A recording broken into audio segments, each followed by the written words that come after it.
Welcome, everyone. Let's call this meeting to order. And as always, we'll start with the Pledge of Allegiance.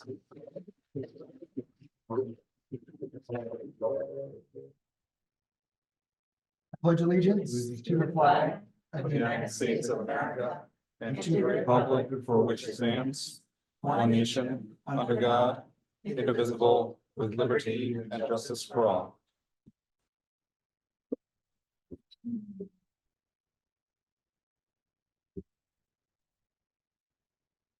Does anyone have any changes to the agenda? Yes. No. Okay. If there are none, we'll go to our first session of public comments. So you could open it up online. I don't see any members of the public here tonight. We'll give them a few minutes online.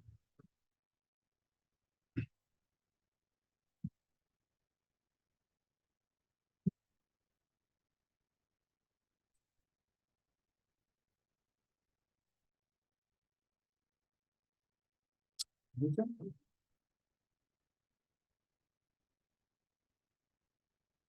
All right, let me know if somebody chimes in, we can stall in here. All right, Maddie, you're up with the student representative report. Welcome. Well, thank you for having me again. I think it's my last school board meeting, because the next meeting falls on my senior week. But I'm gonna try and still make it. I have my senior barbecue that day, so. But We will did- understand if you don't make it. It might be right outside here. Yeah. I'll just- So I'll- how lucky for you? They just knew I really wanted to be here. We just had our last concert of the year. And we just had prom on Saturday. Other than that. I don't really have anything else. The seniors, it's our last full week of school. That's pretty exciting. And then last week is our last actual week. Excellent, thanks, Maddie. Yeah, I was lucky enough to attend the concert there that you participated in, and it was excellent as always, so. I especially appreciated how Ms. Swift recognized all the seniors. I think that's important. I know that's something that we've talked about at some of these meetings, and it was nice to see you guys have that recognition. Yeah. It was an excellent show. Anybody have any questions for Maddie? Go ahead, John. Just wanted to ask you about the prom.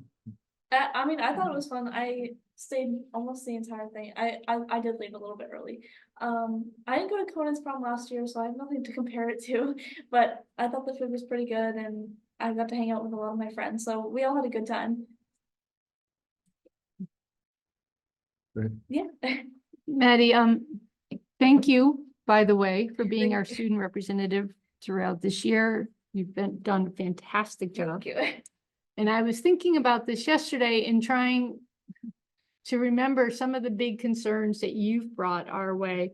And, it's so difficult to search our minutes. So I was just trying to remember some of them. You talked about wanting to address the way the parking was handled, right? Whether or not there are enough parking passes, is that what it was? And you wanted better process for recognizing the non-athletes, Yeah, right? the seniors. Right, I agree with that. And do you remember any of the other ones that were, Yeah. I there feel was- like I had more, but now I'm blinking on them. Last meeting, I talked about the possibility of having more AP classes, and then I also talked about the concerns with the number of tickets for graduation. Right, graduation, right. So as you reflect on that, like the graduation, would it be reasonable to think about maybe forming, like there's a prom committee? Should there be like a graduation committee with has student involvement in it or Yeah, something? I think if we thought about something like that and that the students thought it was a good idea, I think we would be able to organize graduation in a way that could include more parents. Because I know we spend all year and more time planning prom, so something as important as graduation, I think. Yeah. Could also have a lot of time and planning go into it and talk about different venues that are still connected to the school, so people still feel the school inclusivity with graduation. But it could possibly bring a way to have more graduation tickets and more room to bring family. Mhm. Okay. Thank you. And thank you. Thank you. Anything else from Maddie? Well, once again, thank you very much, Maddie. Thank you. We're not gonna, if you're not here, we'll understand. Certainly, we do I'll be appreciate, all day. we do appreciate your dedication to this. I know Yeah. it's a beautiful day outside right now. It's, you know, probably the nicest day of the year so far, and I give you a lot of credit for being here. Ensuring your dedication, so hopefully our next representative will be as dedicated and provide some Thank you. good feedback as you do. So, moving on to that, next item up on the agenda is the superintendent's report. So Ruben? Yep, so we're getting closer to the end of the year. And the end of the year has many exciting events, some of which you've spoken about, the barbecue being the most exciting of all, of course. Yeah, absolutely. I think they had a fire one year. I think like they were doing a grill, they were grilling burgers or whatever outside, and like it was too greasy or something like that. I don't know. I wasn't here. I only heard about it, but there was excitement then. So that's what I mean by excitement. You never know.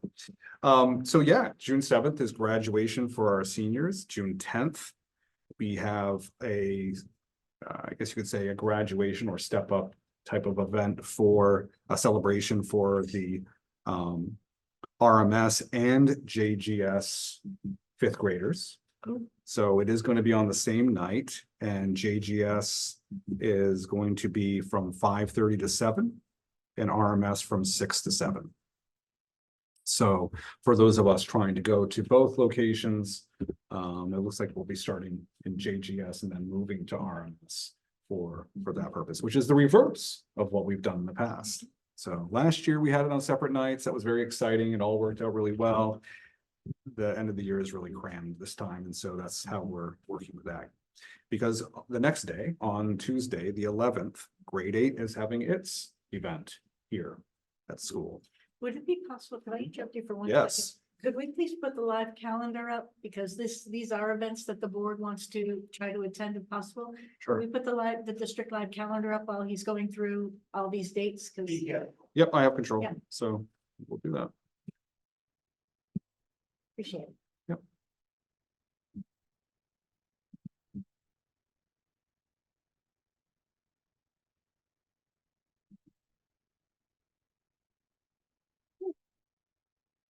Nothing else. Right, so here we are. Yep, you can see right here on this day, JGS and RMS, it's a little out of focus there, but the celebrations, 8th grade is the following day. And I believe on one of those days, there's on June 5th, I think, we're gonna have a 5th grade step up into the middle school, so a lot of those end of year transition events that are taking place. And the field day at Jaffrey Grade School, in case anyone wants to go and attend, is for Jaffrey Grade School is the end of May, so the 31st. And then at Ringe Memorial School, they'll have June 3rd. Today, we had a conversation with the administrators about a variety of topics. Some of it was the end of the year schedule, and then also this notion, although no planning has happened so far, but as we continue to try to implement strategies and programming and collaborate more, thinking about why don't we do a joint RMS JGS field day, as we talk about, as we consider to keep on thinking about we're one district, we want to transition as well into the middle school, and we want people to have as many opportunities to know each other before coming into it. So just a lot of good thinking around that. Even if it's just for the 5th graders. Yeah, right. Even if it's just for the 5th graders, I would agree. Toward the end of this time frame here, we have on a 24th. I don't think it would be up on this type of calendar, but the 24th, 25th, 26th, 27th is when we have our leadership team event or administrative retreat, we sometimes call it. where the 24th, sorry, will be continuing our literacy initiative of implementation. So Wit and Wisdom is going to be, we're going to have some professional development called LEAD training. And that's specifically for the administrators, that they're well versed in moving forward with a successful implementation of the reading programs that we've been talking about over the past several months. 25th, 26th, and 27th will be days where we're going to get into some deep planning. Where the 25th also will have some of our community partners with us during that time frame to see how we can deepen and expand our partnerships from what they currently are. So for instance, Franklin Pierce, we might be going over to Franklin Pierce, spending the morning there with them and several of the departments, many of whom we have not yet interacted with, but are excited about. They've heard about our successes with various initiatives that we had, and they're excited to join and want to do more with our organization here. So we're excited about that. And I did get an opportunity to go to prom for a little while on Saturday. So I showed up, spent about an hour and a half there. It was good. I've been to a few of them through the course of these years. This was really nice. It was tasteful. People were happy. Lots of people there, and really just a nice group of individuals getting together, having a good time. And it was, that's what I observed. And then we did talk about the drama performance. And also, I think the final chorus performance we had, I think it was the chorus performance. There wasn't a band piece. I stayed for the singing part in the beginning. In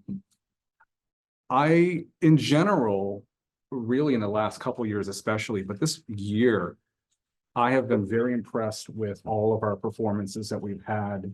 I do think that the addition of the lighting, of the sound, of all of that, I think that that's us being respectful of those who are performing up there. It makes it a lot easier for everyone else also to see and to be able to hear.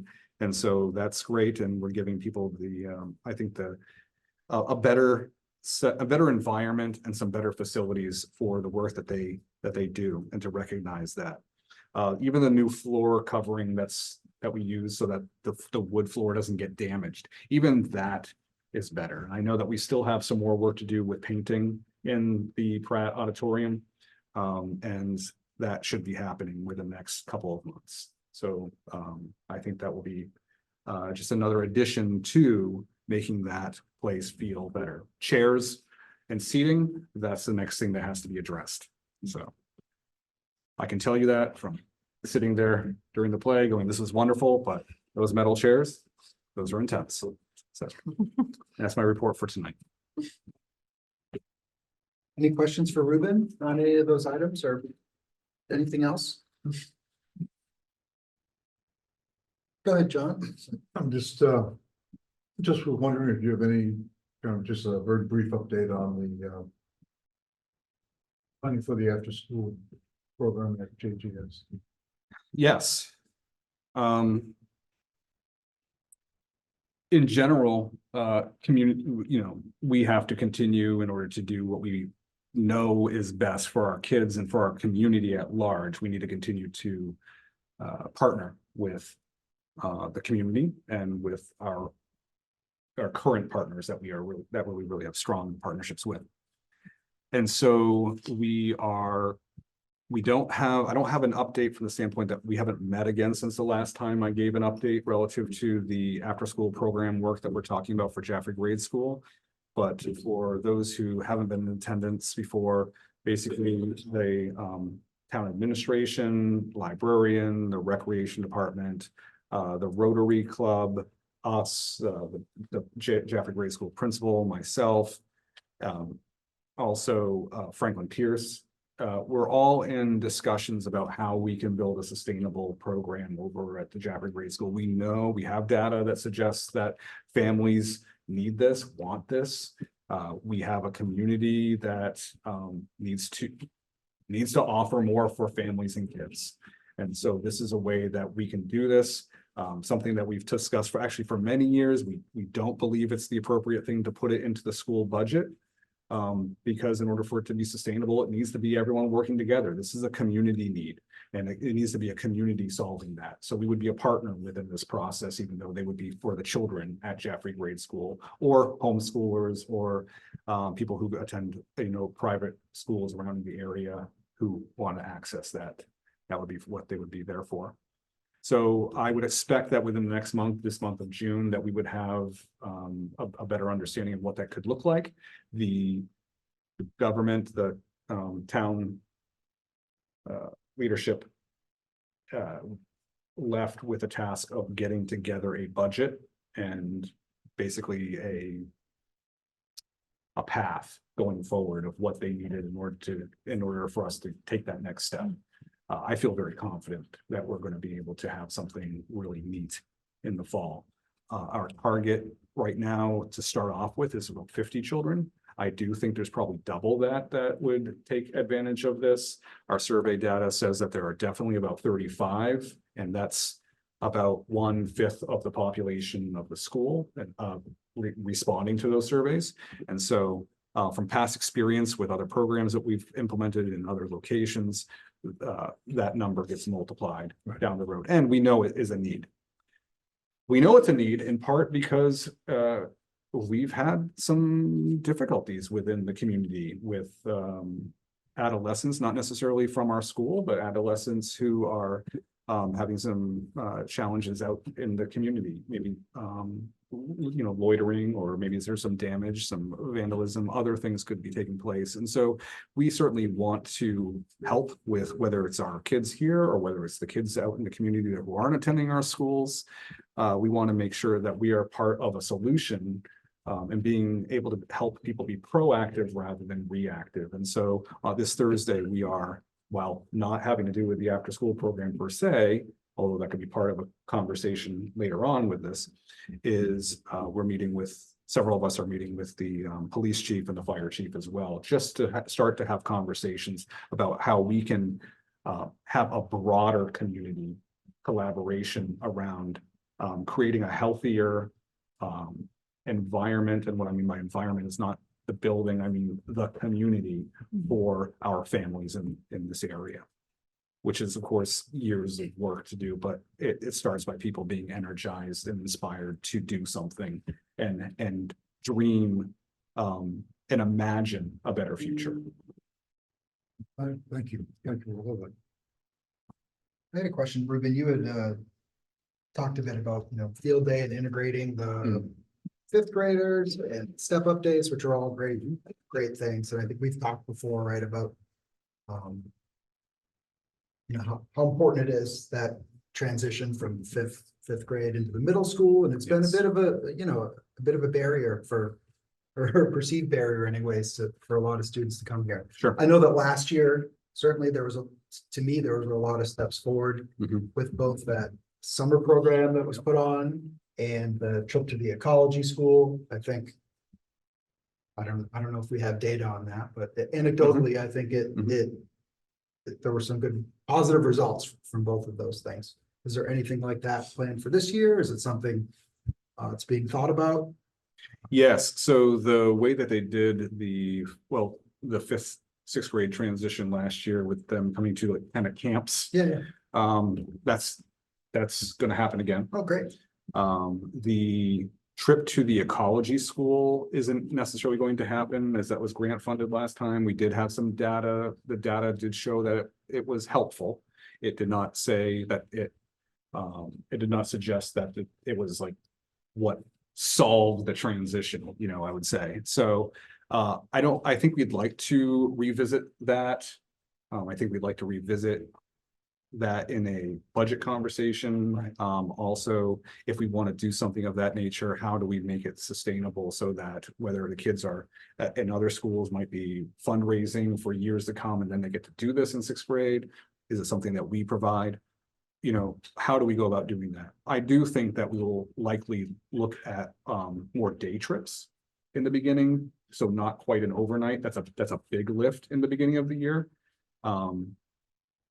But we'll try something a little bit different, make sure that we have those activities that are bonding activities in the beginning of the year for all of our 6th grade learners. And then we can, as a group, compare what was good about this, what was good about this, you know, what's going to be the best approach going down the road. But yes, those Great. transition activities are planned. I'd forgotten that was kind of a late grant, I think, that we got and was, It was great. Yeah, It yeah. was very positive. The feedback was very positive. I mean, we can sit down and look at the results. I have all the graphs and stuff, but I wouldn't say that it was overwhelming. Hey, we knocked it out of the park. It was good. excellent. Any other questions for Ruben? The Superintendent's report?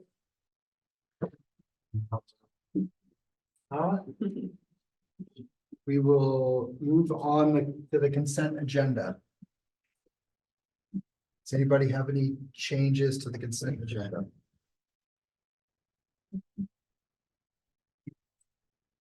So just for some clarification, because I'll put it up here. It's not a change to the consent agenda. It is because it's not linked.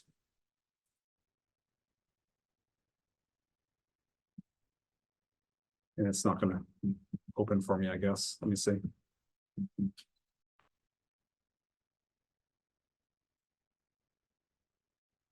So we have individuals who are currently working here that for some reasons were not renewed at the time, before the April 15th deadline. Situations have changed for them, and in order to keep things going without a break in action, these two individuals, we would ask that you would nominate them for next year. And currently, you know, Mr. Casey, Joseph Casey, would remain a science teacher at the high school. Ms. Jamie Jane Chandler she'd still be within the 7th and 8th grade area, but she'd be teaching mathematics is the idea next year. So we'd do a transfer, but before we do a transfer, we need to have a renomination.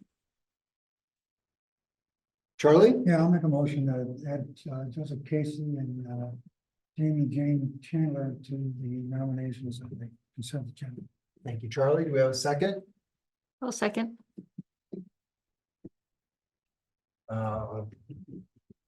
Forget how we do this. It's been a few years. So we're gonna vote on this to add, do we vote on this to add it to the consent agenda, or do we just vote on it? Yeah, forget. I think we just. It's just as part of the consent. Voted to- Okay, let's add that to consent agenda then. Mhm. Okay. We also, because it wasn't linked, but it's here. Have the SA, and you all have them, but the SAU administrators and district officers nominations. So we can put that, and what we'll do is we'll link it tomorrow, once the individual is back, to link these to the minutes, but I can show that up here if we need. You have them in front of you, so up to you.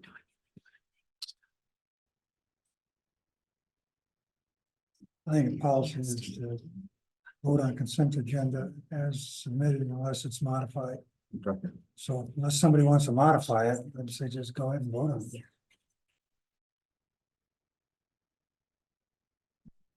Yeah, what I would be asking is not to modify it. I just, because it's not linked in here for the public yet, Mhm. I can, you know, Okay, put it up. so we amended the consent agenda, so I'll make a motion to accept the consent agenda as amended. All right, do we have a second? I'll second that. Thank you, John. Any discussion? Consent agenda. I just say, yeah, thanks for putting the link up afterwards, even if, Mhm. like you said, it's not someone here today. Yeah, I can put it up if you want to have discussions. Link it Okay, tomorrow and then- okay, we'll look at tomorrow. Sure. Okay, if there's no discussion or questions, all those in favor of approving the consent agenda as amended, please indicate by saying aye. All right, Aye. Aye. All those opposed? Abstentions? All right, that passes by a vote of 7-0. So we've moved through the consent agenda onto discussion items. The first discussion item is the GRA CBA Joint Committee to study workdays.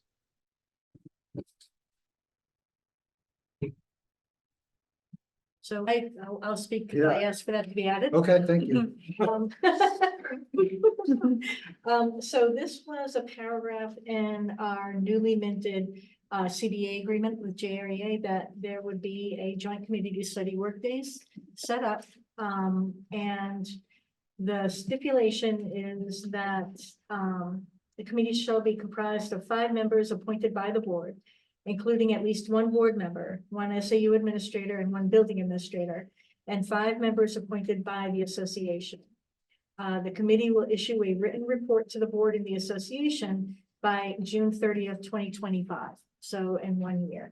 So this is something that needs to be done. I didn't know if I wanted to bring it out and just say, did anybody notice this? Has anybody thought about this? Has this been something that has been on people's minds? Probably should get off the pot and form Start. committees to get this looked at. But, so I just wanted it to be noticed.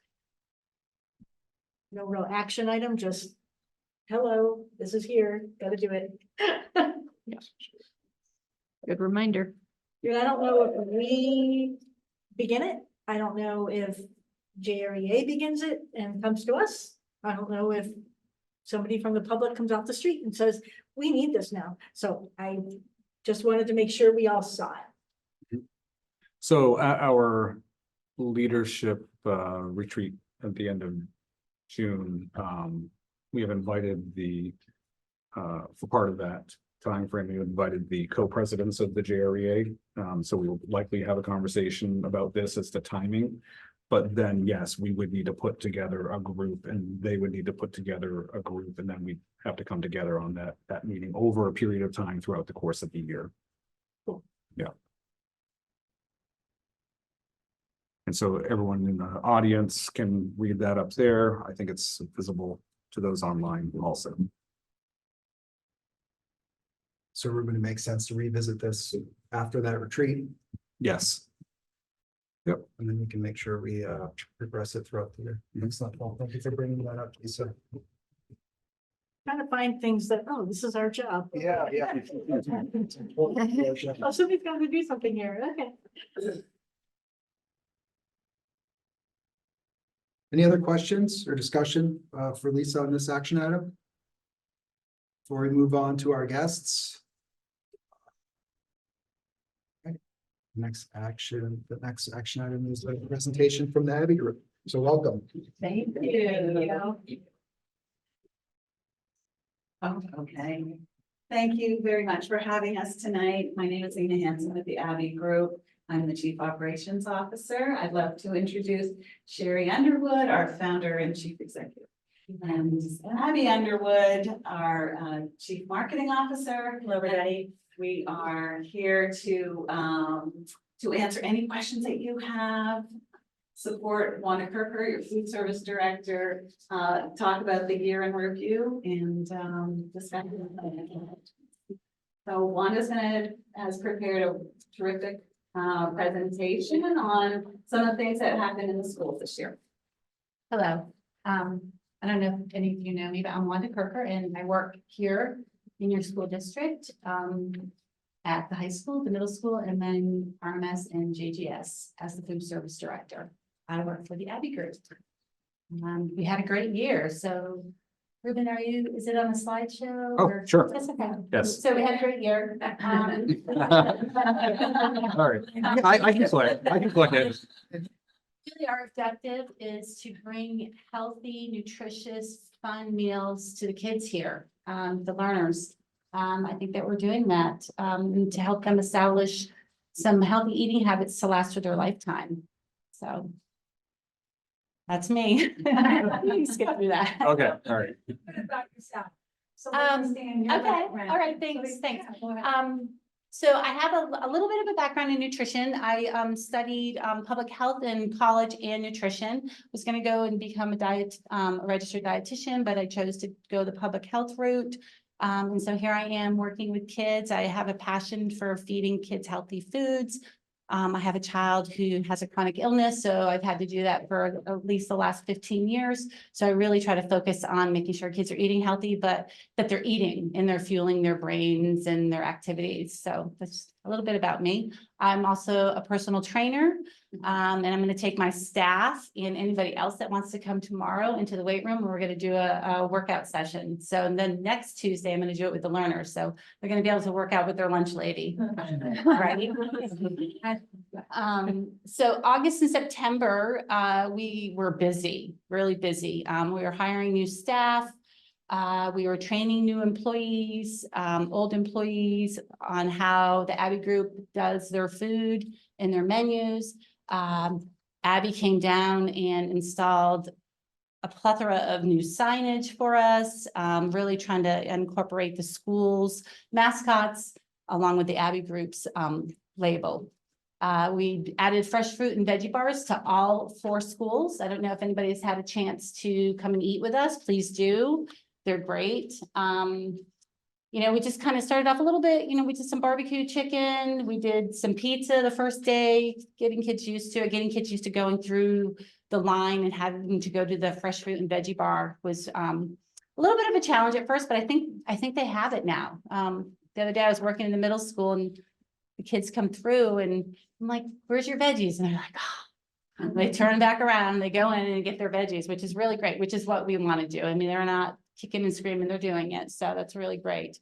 We do taste tests. We try to do taste tests once a month. We've done smoothies. I'm a big smoothie person. So we've done beet smoothies. We've done sweet potato smoothies. We did kale smoothies at JGS.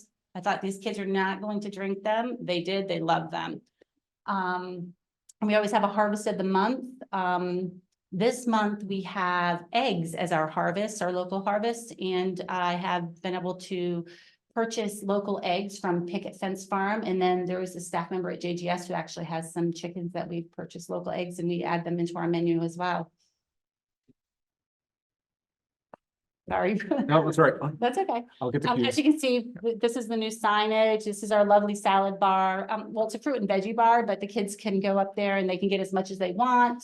We always try to have a couple of different fruits. They can make a salad. We put the condiments on there and again, they can eat as much as they want. They do have to have a certain amount on their plate. They have to have a half a cup of fruits and veggies with every meal. So even an apple, you know, they need to have an apple and they're pretty good about doing it and eating it. I'm really happy about that.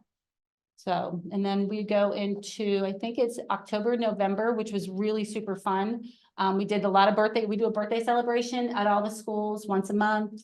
We make a good treat, a fun treat for the kids. All the students get to participate in that. Here in the high school, during Thanksgiving, we set out these little cards to ask all the learners to write what they were thankful for. And then we posted them through the cafeteria. We had a great Thanksgiving meal. You can see it right there. Mashed potatoes, stuffing, turkey. It was delicious. I think the kids had a lot of fun. I think the kids really had a lot of fun writing what they were thankful for. Yeah, that was pretty interesting. And then December and January, and this was great. We had a ramen bowl. And this is what a child actually said to me. They never thought they would eat real ramen at school. They were so impressed with it.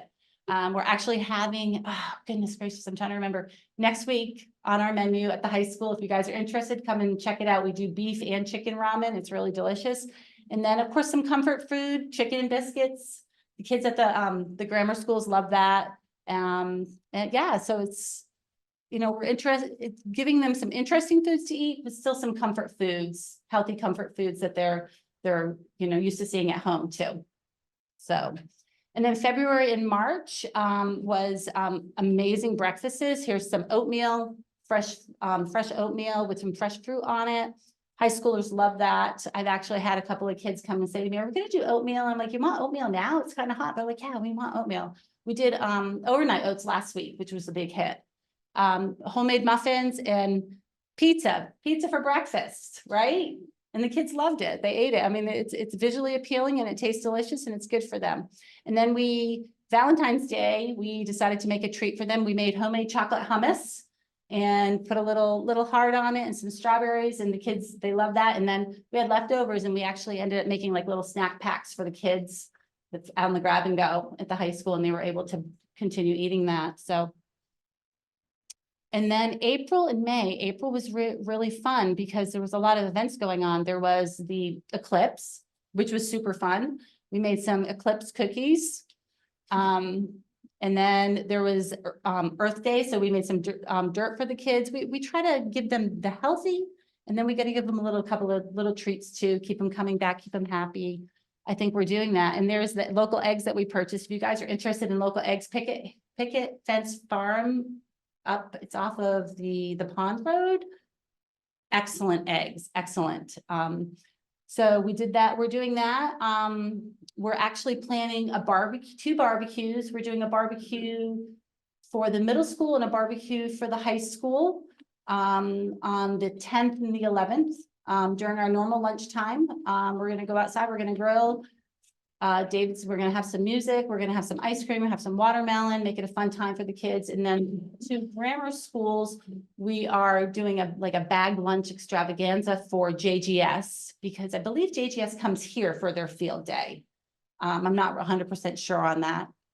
And then RMS, we're also going to do some barbecuing over there for the kiddos over there for their field day.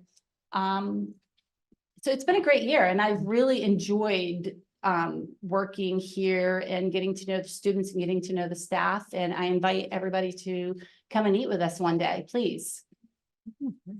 Thank you. Thank you.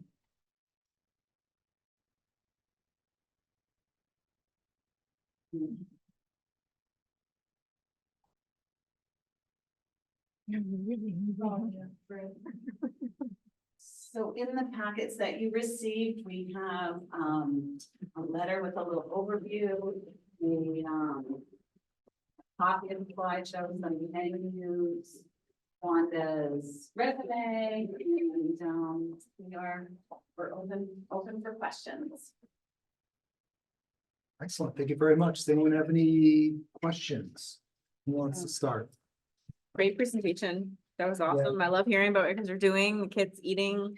I know a lot of my kids, couple of my kids come here and they think the food's great. Yeah, Good. so it's really good. I love all the varieties and stuff that you're doing. That's really fun. Sure. I've always heard that it's challenging to get learners to eat healthy food, but it sounds like you're doing that in a variety of ways, combining with some comfort foods, but how do you feel about, the difficulty of getting kids to eat vegetables? It's a challenge. I mean, I have 3 children of my own, so I know it's a challenge. At my house, it was always a no thank you bite. You have to take a no thank you bite. And a no thank you bite ends up into more if they enjoy it. I mean, we do have regulations that we have to, follow. And sometimes, some of the kids are real sticklers, and I just be like, you gotta do it, and I really feel like it's the food because it's amazing, but it's also in your presentation, and you have to get down and relate with them on their level, and just be like, I mean, that's what I do, is just try to relate with them and say, I know you might not like it, just take one bite. And I always ask them to, please come back and tell me what you thought of that. I always want their opinions on things, and they usually do. And you find that you've got the students who will fill, the learners that will fill their tray from the salad bar, and the other ones that will come with 2 pieces of cucumber, just enough to get through Those the. that come with a whole pile of cucumbers. Right. Yeah.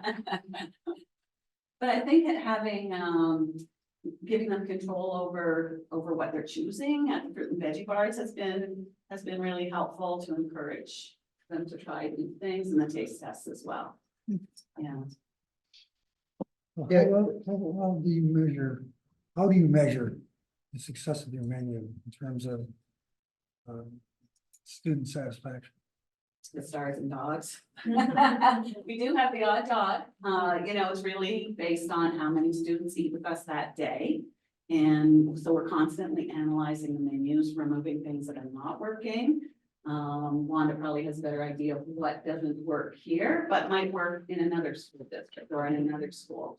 And then we'll replace it with something else. So we follow the meal counts to test the menu. And changing over to all healthy in middle school is a challenge.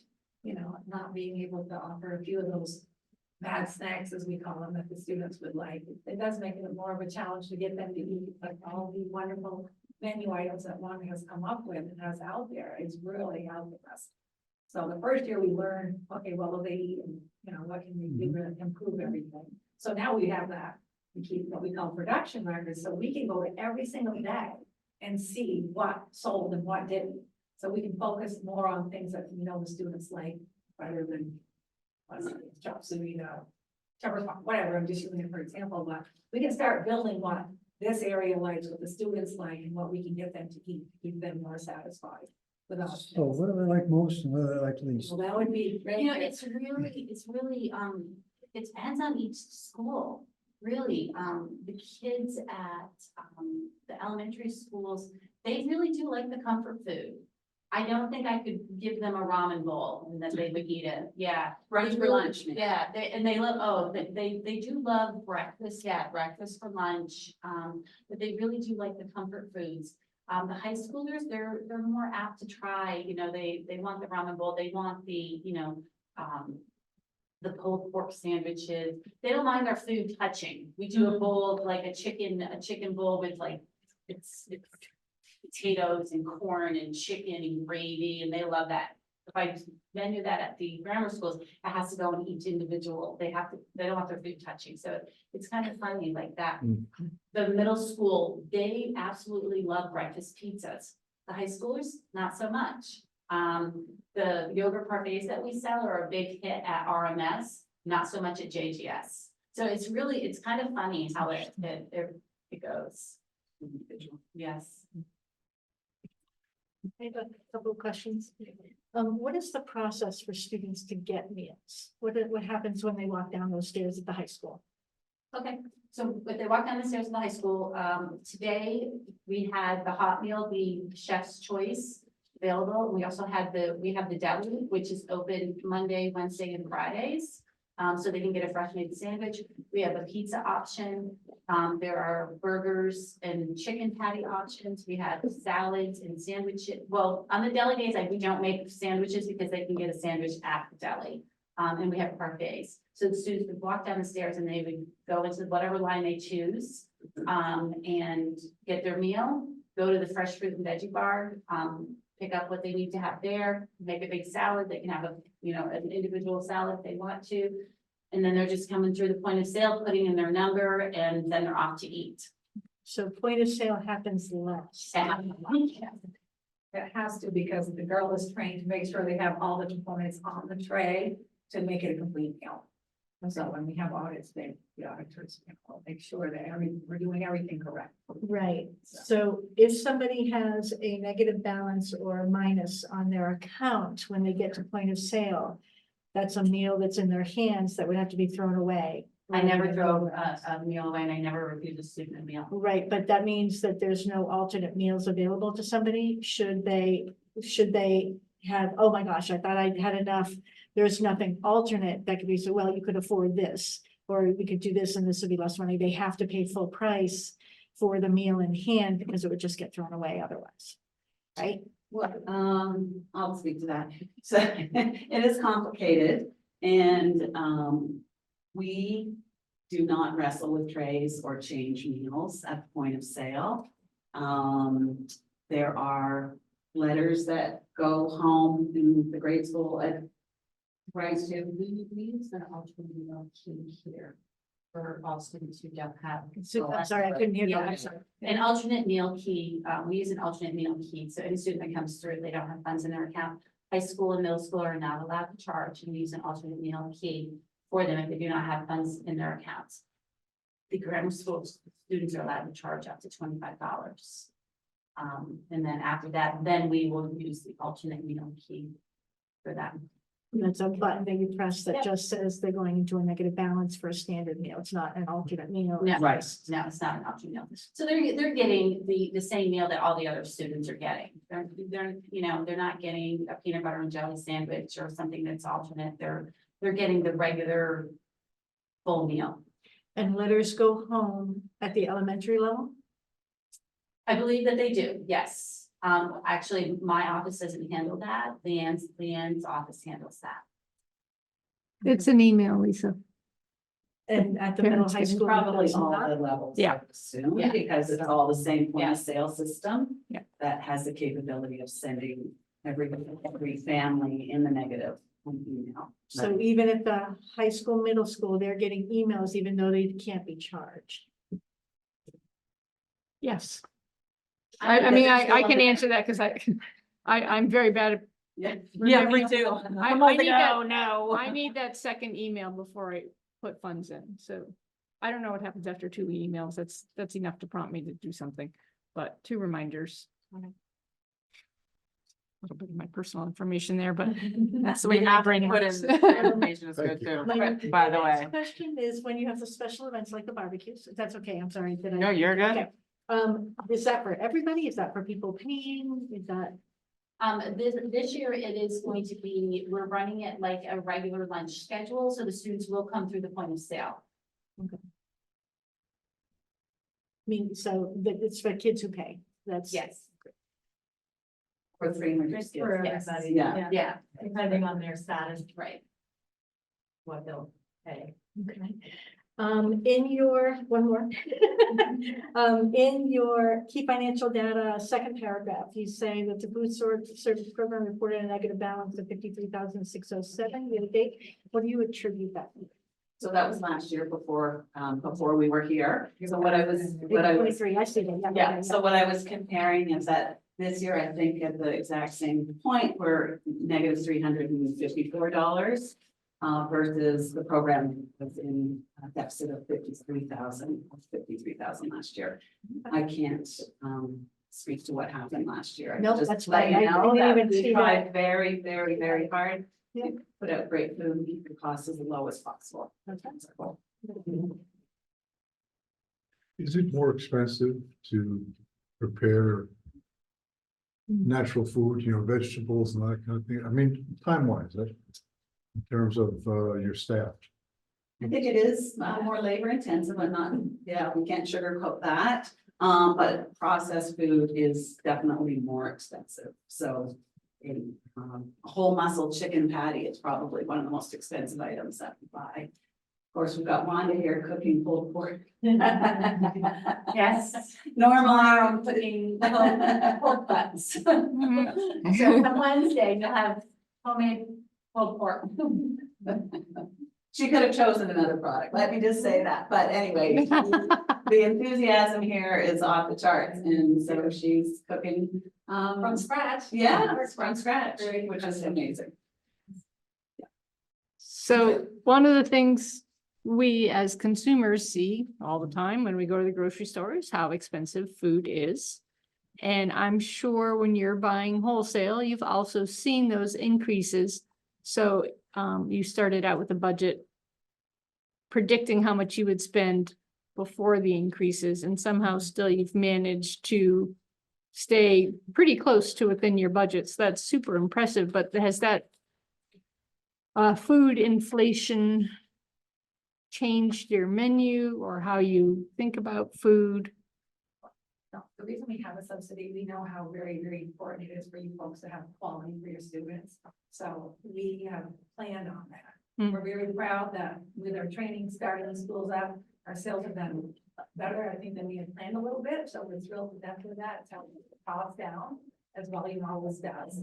And the more students we get to eat, the better the cost for the labor and the food will be.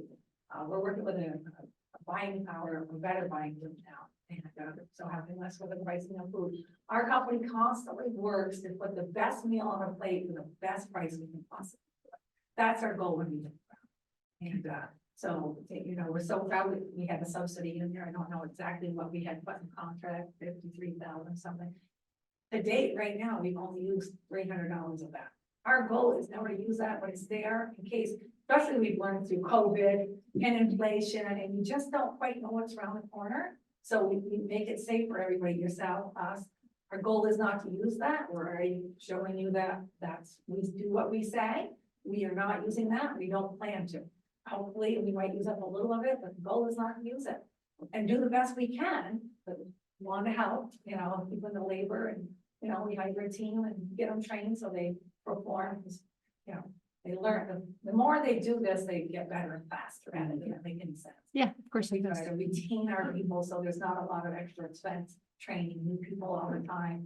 We find the more we can keep the crew that we currently have, the best everything goes. If students get to know them, they know how to make the students like first name basis, make the kitchen as warm and as welcome as we possibly can. And it just works. Our formula works. Company is very successful and we hire wonderful people like Wanda to carry our passion for us out. I'd say too that it, you know, it feels like, in our opinion, that food prices have stabilized. Whereas we were on this trajectory when we first bid on your contract and now. It's starting. to It feel- is starting to feel a little, more And secure. labor, we weren't, you know, labor's been, Right, labor has been tough. but we're doing very well. I'm very pleased that we've got a great crew. Wanda's done an amazing job with us and for you folks to have a wonderful program. I couldn't be prouder of what we've done and what Wanda has done. for us. So thank you. Thank you. So, for this year, it's 23, FY 23. Okay, the beginning of the year, you projected a negative balance of 65.5. Yes, yeah. Okay, for next year, you're projecting a negative balance of 74,000. So we did, our accounting department was put in a CPI, a consumer price increase for next year. We don't, We're gonna, as we proved in this original bid that we've asked for 50% for, and we've only used $300 of them. It's not. the Yeah, well, a goal, lot of it's that's come from the SCA too. part of it. yes, that's kind of, yes, yes. Right. Yes. But, so next year, I believe we're not gonna have as much SCA funds, I don't know. which will feed into some of the subsidy, but we should. So my only question was, 65.5 was based on startup costs, Right. Yes, okay? Yeah. And now we're going up to 74. And we should have recovered those startup costs already, so what are we attributing the increase to? Just the way the bids are, the standard, RFP for the state of New Hampshire. And part of that bid is, it's a checkbox basically, that we can recover the CPI, which is on every bid that the state puts out. It's a safety mechanism, basically, but that's it's a standard procedure that we put our bids this way. But clearly in this instance, that's not a necessity. It wasn't a So that's, yeah. and it It doesn't wasn't need to be, necessary, it didn't need to go it up. doesn't need to be presented in that way, because clearly we are very far from needing that kind of money. But it is just standard practice, because that's just a part of the standard RFP process in the state of New Hampshire. But we don't, clearly it's not going to be necessary in this instance.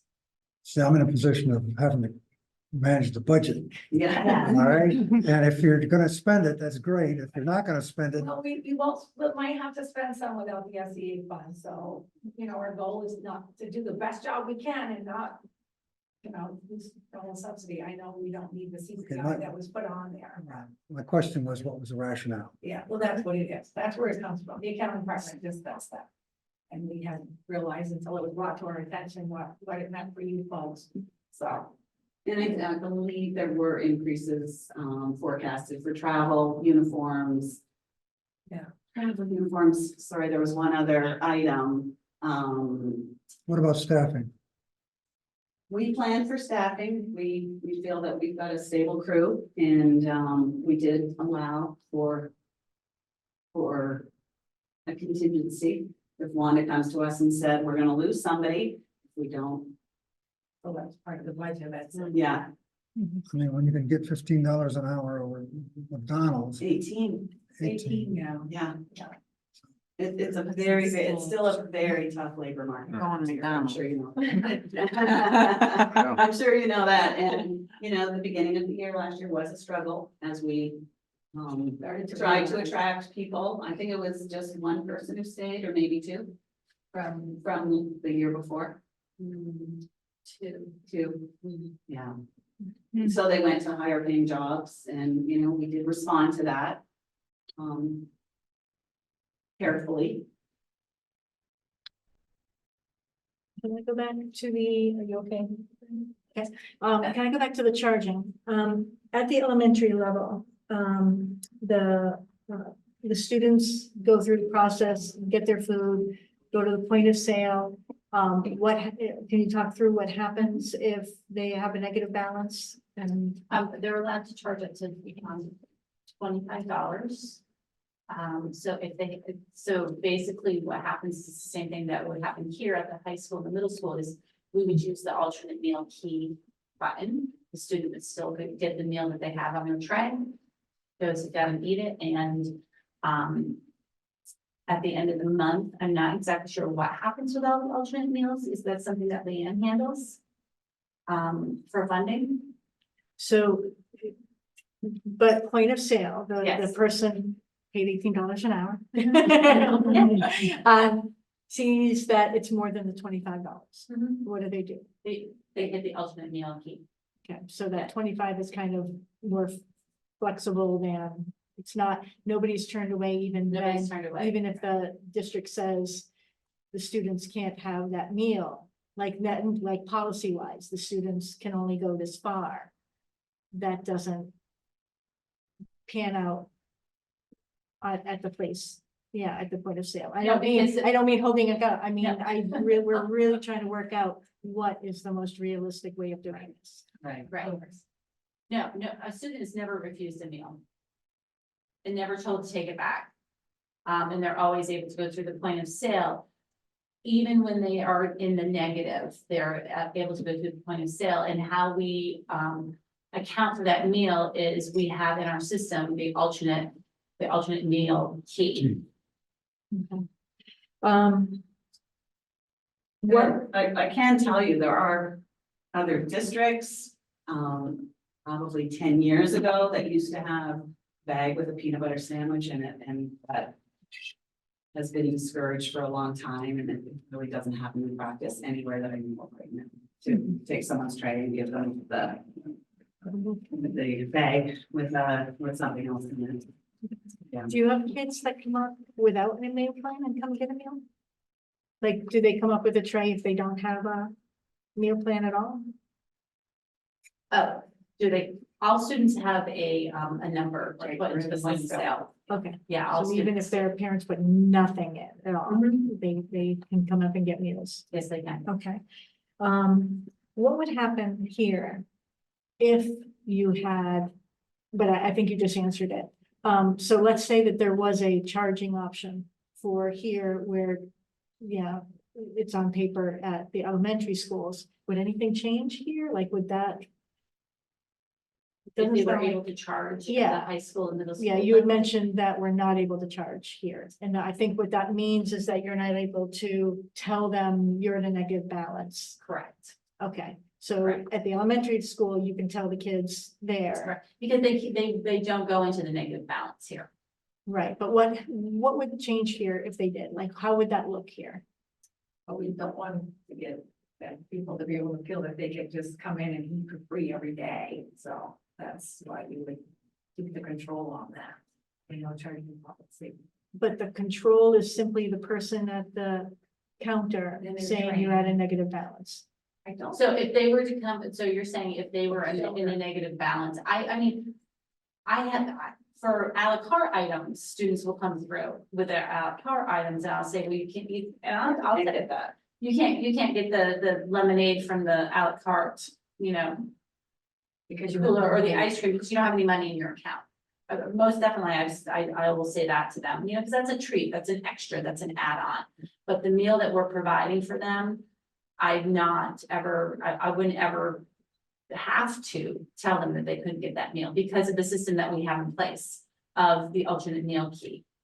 Okay. And then Is- Leanne follows up. Yeah. Is there any way to do the point of sale first?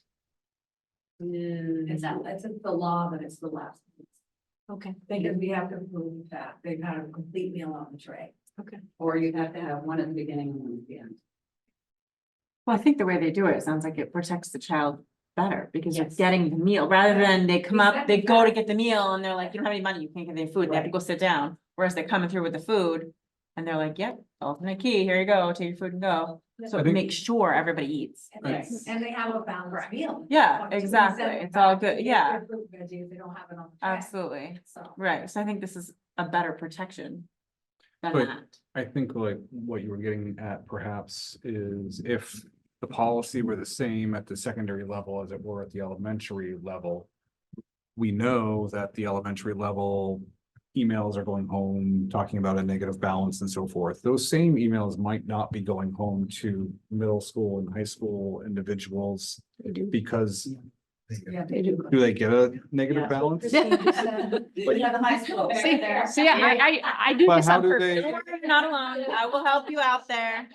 but how do they get a negative balance at the middle high school? I've if they're not never allowed gotten to one tra- about a negative balance. You get a balance. Hope to keep them always having money on the account, so when it gets low. Oh, they're they don't providing, load they're it. I providing a get, balance. yeah, I Okay, get a text or something from the Sure. meal thing that says, Say, oh, you're you've down got like to 33 cents left. And like, oh, shoot. Never a negative But it's not balance, from the trying to Abbey collect Group. Never been money. negative. From- Yes. but from the so app. that's what I mean though. Yeah. And I There's think, a letter going out, okay, yes. you only got $3 in your. Yeah. Yeah. So whereas at the elementary level, there is a possibility that a letter might go home saying you are low in funds, you have a negative balance of $10, please do something that, we don't do that here. But you're wondering, I think, if that were to happen here, we would have the capacity to, or at least the capability perhaps to know who those individuals are to send an extra communication to them. Yeah, and you do have a record of those individuals as far as, like, so let's say there's a student who's never put money into the accounts at all. You do have a record Yes, we do. of that. Yes. And does that record include, how many meals they? How many times? Yeah. Yes. So you might be able to recover more Mhm. funds if you operated the same as the elementary. schools. Correct. We had a good bit of discussion about this because it is time for us to make a decision about our meal prices for next year. Right. So just 5 days ago, we spoke about this for about an hour, and that's why Lisa's bringing up these Mhm. great questions.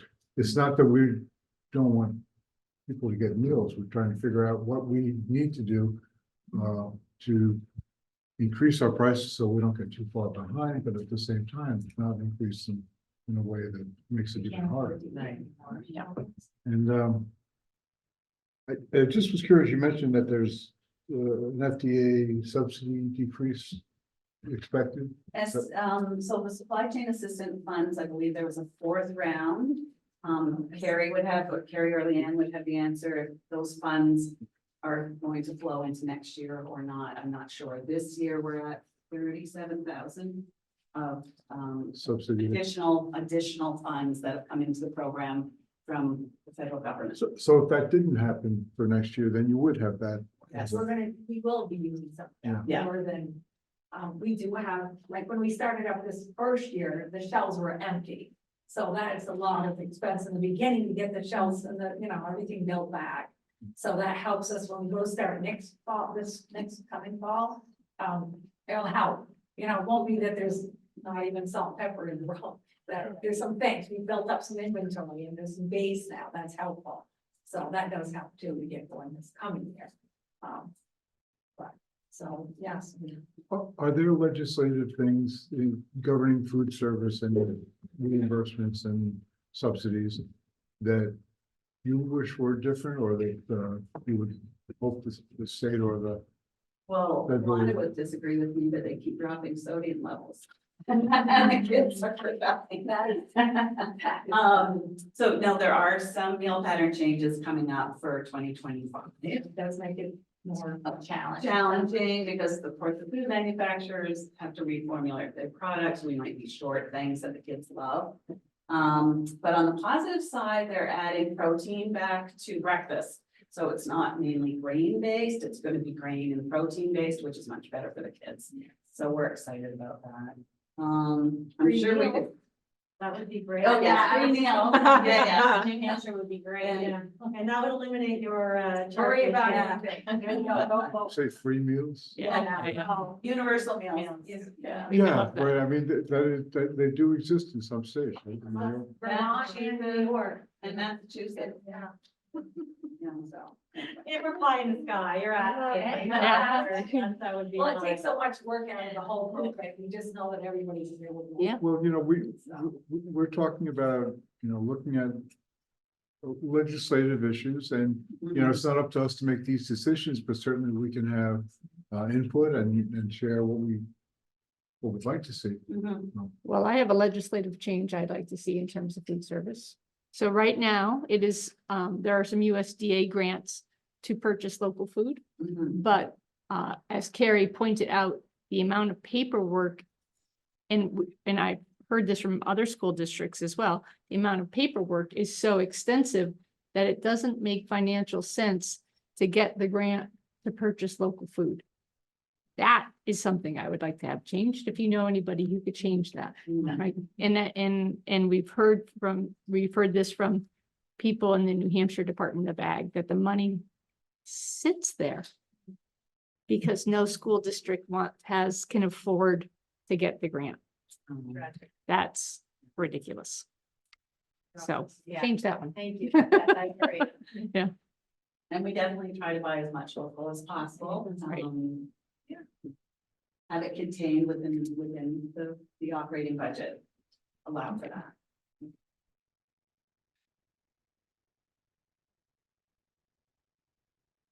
And I know that there's been some conversation about a survey and whether or not we should do a survey, and it sounds, what I understand is that rather than doing a printed or email, whatever survey, you are looking at your point of sales to see what's popular, and that's, so we did put together a survey that will be going out, but it is just basically what you had sent. Okay.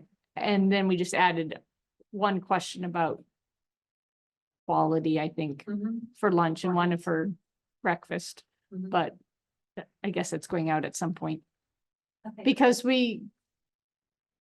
this is a big cost item for us, and we'd like to get more, maybe more parent feedback.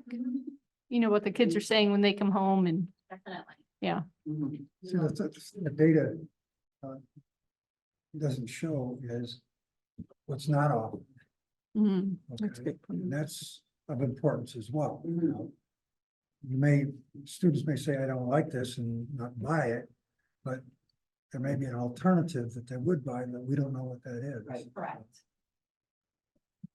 Great idea. Sherry mentioned middle school, that, you know, they had a significant change in their menu offerings this year, and I think Wanda would agree that it's been a tough change for them. That they're not always happy at the middle school without a chicken patty offered every day. Or, what else? Pizza. Pizza. Chicken patties. Anything beige. Yeah. Last year was all beige. so- Yeah. Yeah. It sounds like you've got leaps and bounds. Yeah. Yeah. We're proud to be part of that. Yeah. Thank you. Thank you for having. Yeah, I us. feel like, Really helpful. the high schoolers have all of those beige items, and much more. But I feel like they're entering adulthood, they need to, you know, be empowered to make choices, to not always eat the beige food, but if they're hungry, they can choose that. I feel the middle schoolers have something to look forward to when they get to the high school, definitely, but surely the manager in the middle school kitchen has really come leaps and bounds, and like, you know, making sure that everything is presented, and, you know, the kids are, you know, liking what she's cooking down there, so I think they're getting used to, like, you know, they have pizza day on Friday, and she really does it up for them, you know, makes it special on that day for them, so. They've come a long way, and once grade 8 graduates next year, we'll have a whole new group of kids that have never had it. Correct, Yeah. yes, Yeah, They don't feel like they. then Something's something was taken away. Yeah. So Heather Lindstead emailed me the draft survey, so I will look at that and discuss further if we need to before we send it out. But yes, to parents would be the idea across the district. Mhm. The other comment that I would have is that I've seen more staff eating the lunches this year. Mm. For instance, as I'll give you two examples. One was texted to me while you were giving this presentation. I'll start with that one. So that person states, I have actually bought breakfast and lunch this year several times and enjoyed it. And the fruit and veggie bar is a big hit in the middle school. Good to see. Then I go around to various schools or clusters, I guess you could say, groups of individuals at times. And during lunchtime, I tend to bother people. So going in, there was at least one group in this school. All of the teachers eat lunch with each other at least every day that I've seen, and they all get the food that is here. And I think they enjoy doing that as part of a community building experience, and they indicate that it's really tasty. That's helpful. It's very validating. Right, because the more we have the students involved and the teachers involved, eating also, that they see that, we find that just really brings the program together. It's very helpful. Supporting us. Students trust the teachers. Right, they trust them, and the supporting and the positive comments just helps. That mean eating healthy food, and it's just a win-win situation when all that comes together, so. A team, and everybody comes together as a team to make the students the happiest, healthiest, best meals, best situation in the classroom. That's what we need. That's what we work for together. So. Awesome. Yeah, excellent. I'd just like to say, thank you for all of you for being here tonight, right? To me, this shows, right? We're all very excited about bringing you guys on this year. Our school lunch program really needed a boost. So I think our expectations were high, and it looks like we've had a great year, and it's really nice to see that, all of you here, right? That shows to me the dedication that you have here. And it feels good for us to hear this enthusiasm, both as school board members and as parents, right? We can send our kids and be like, hey, do you want to have school lunch today? And feel good about that, and feel good on their parents as well. So definitely appreciate that. And it is, I think, as you said, a partnership, and Yes. School as one. we'll continue to provide feedback, and it sounds like you guys will continue to provide changes to best meet our needs. So I appreciate that. Thank you.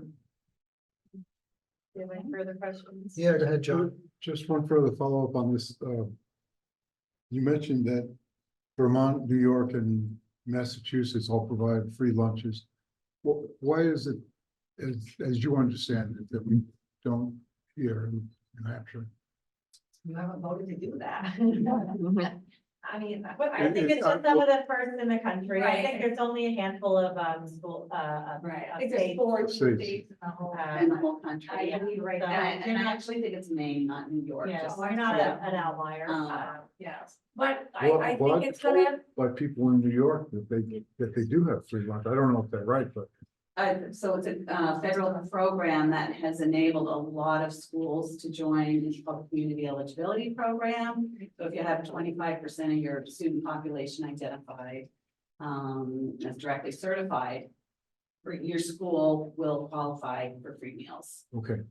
So that's what I'm hearing. we're not there in this district, unfortunately, but maybe one of the schools is, the grade school might be around 25% identified. That's a question I think for Leanne. Right. So you're saying if it's not New York, you think it might be Maine that does? Maine and not New York, yeah, but a lot of schools, school districts in New York have qualified for the 25%. the federal, yeah. Yeah. And then it's all free. So then if the state made it a priority, they could mandate. Exactly. Okay, Yes. all right. I think we leave it to you. Yeah, to work your magic. Yeah. I think they had projected it's gonna cost $25 million in Vermont, that is, it came in at around 20 million. Yeah.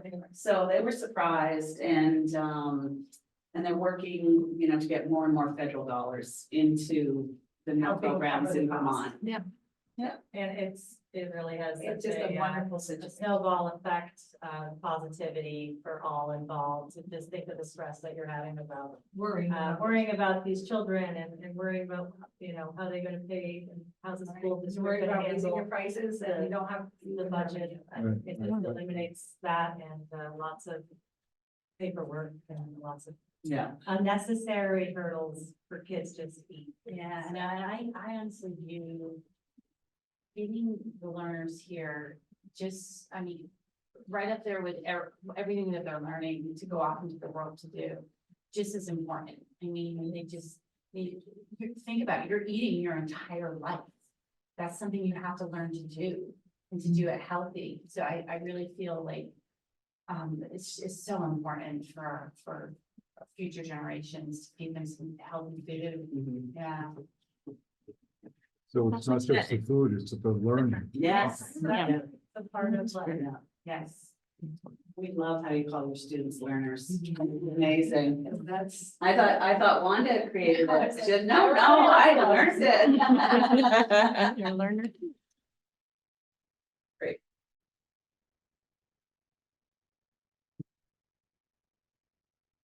Anybody else have any more questions or comments? Thank you very much. We're gonna go try to. Yeah, there you go. Do it. Be careful with sizes. Treats are important. Yeah. You probably don't need any more than don't go any bigger than small. Don't go Yeah. bigger than Kitty. Really? Yeah. Yeah. Oh my gosh. Or one big bowl to share, 5 spoons.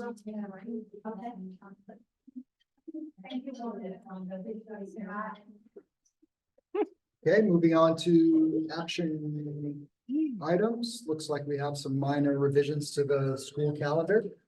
Walk us through that, Ruben. Sure.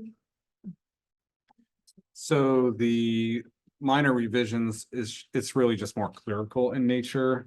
So there are no real changes to the days necessarily, but there were a couple of things that we noticed when Leanne was in the business office and putting everyone's schedule in for next year, that there were some abnormalities. So beforehand, in April, if you can see this over here, it says 19 days. It used to say, or if you go online right now, actually, it says 17. Well, there aren't 17 days, there are actually 19 days in April. And that, so that was a miscount. And then on the flip side, in May, it used to say 20 days. And it's actually 18 days. So they balance each other out, which is good. Which is probably why it wasn't caught, because they added up to the necessary 177 school days. The other item was May 23rd. That one right here, if you look down here, it says holiday break, no school for teachers, students. That color is correct, and that's what it was. We originally did have it as a teacher workshop day, but with some other changes, it put us over the limit, so of 9, and I think that made it 10. So we made it in a day that was just a 4-day weekend, basically, right there for the real day. However, where it says the 23rd here, it said teacher workshop day. So it is not a teacher workshop day, so we put no school. So those are the changes. 19 from 17, 18 from 20, and the 23rd just says no school. And that 23rd, the reason why it needed to be that day needed to be addressed in some fashion, was that we have a obligation to match up as much as we possibly can with the other schools that we share the CTE program with. And so Messinic has that day off, and Conval has, for a couple of years at least, had that as a professional development day. But no school.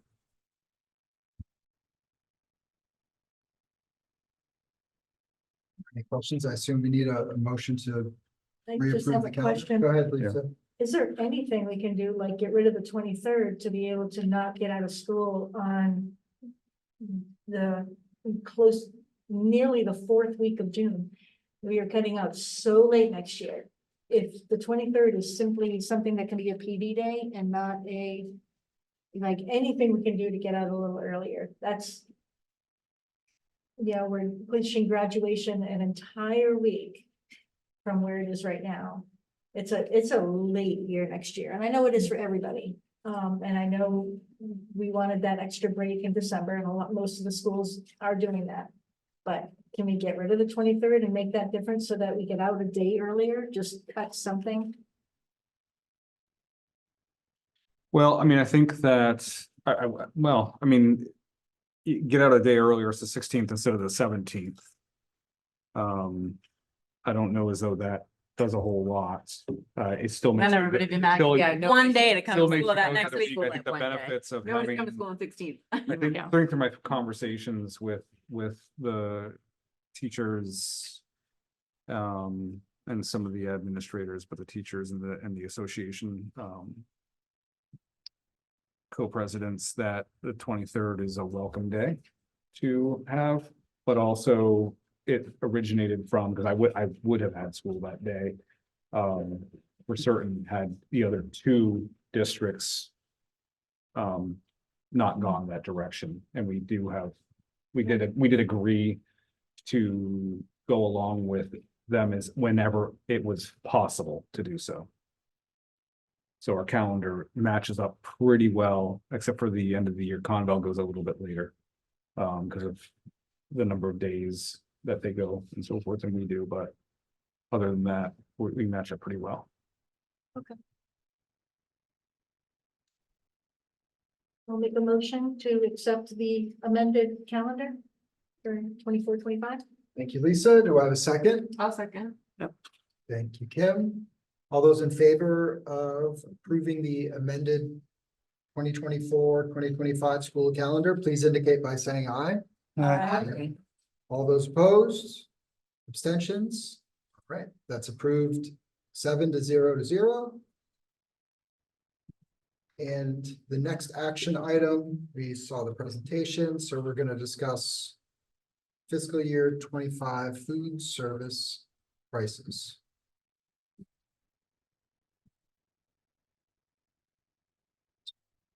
So the finance committee met and talked for quite a while about food service prices and the recommendations. Carrie was at that meeting. She is not, I don't believe she's available today. But she was at that meeting and provided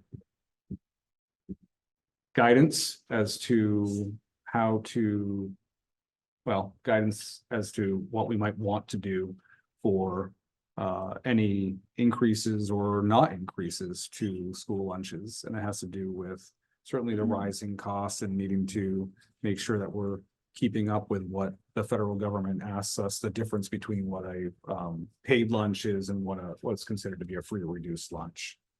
And so this is the suggested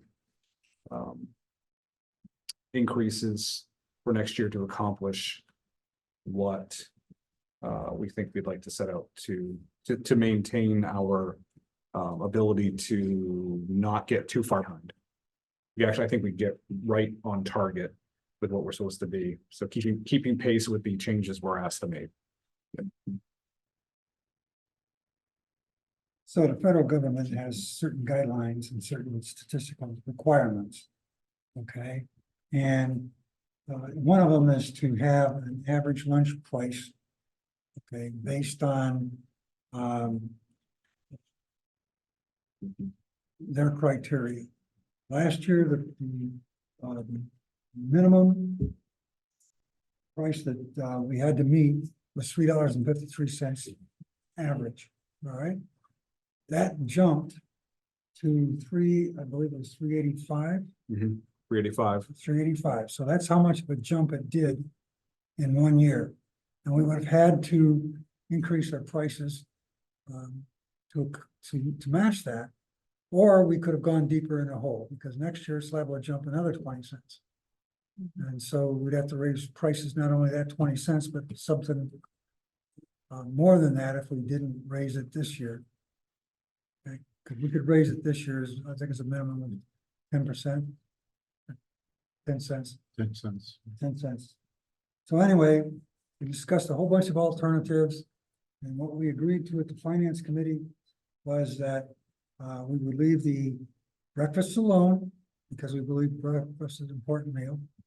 The lunches, we would increase the elementary by 15.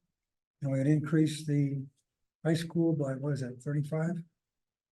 There's, 40 cents. 40 cents. And then we would increase lunch for the adults up to 5.25. 50 cents. I'm excited to hear that they're changing up their breakfast to include more protein. I think that's important as we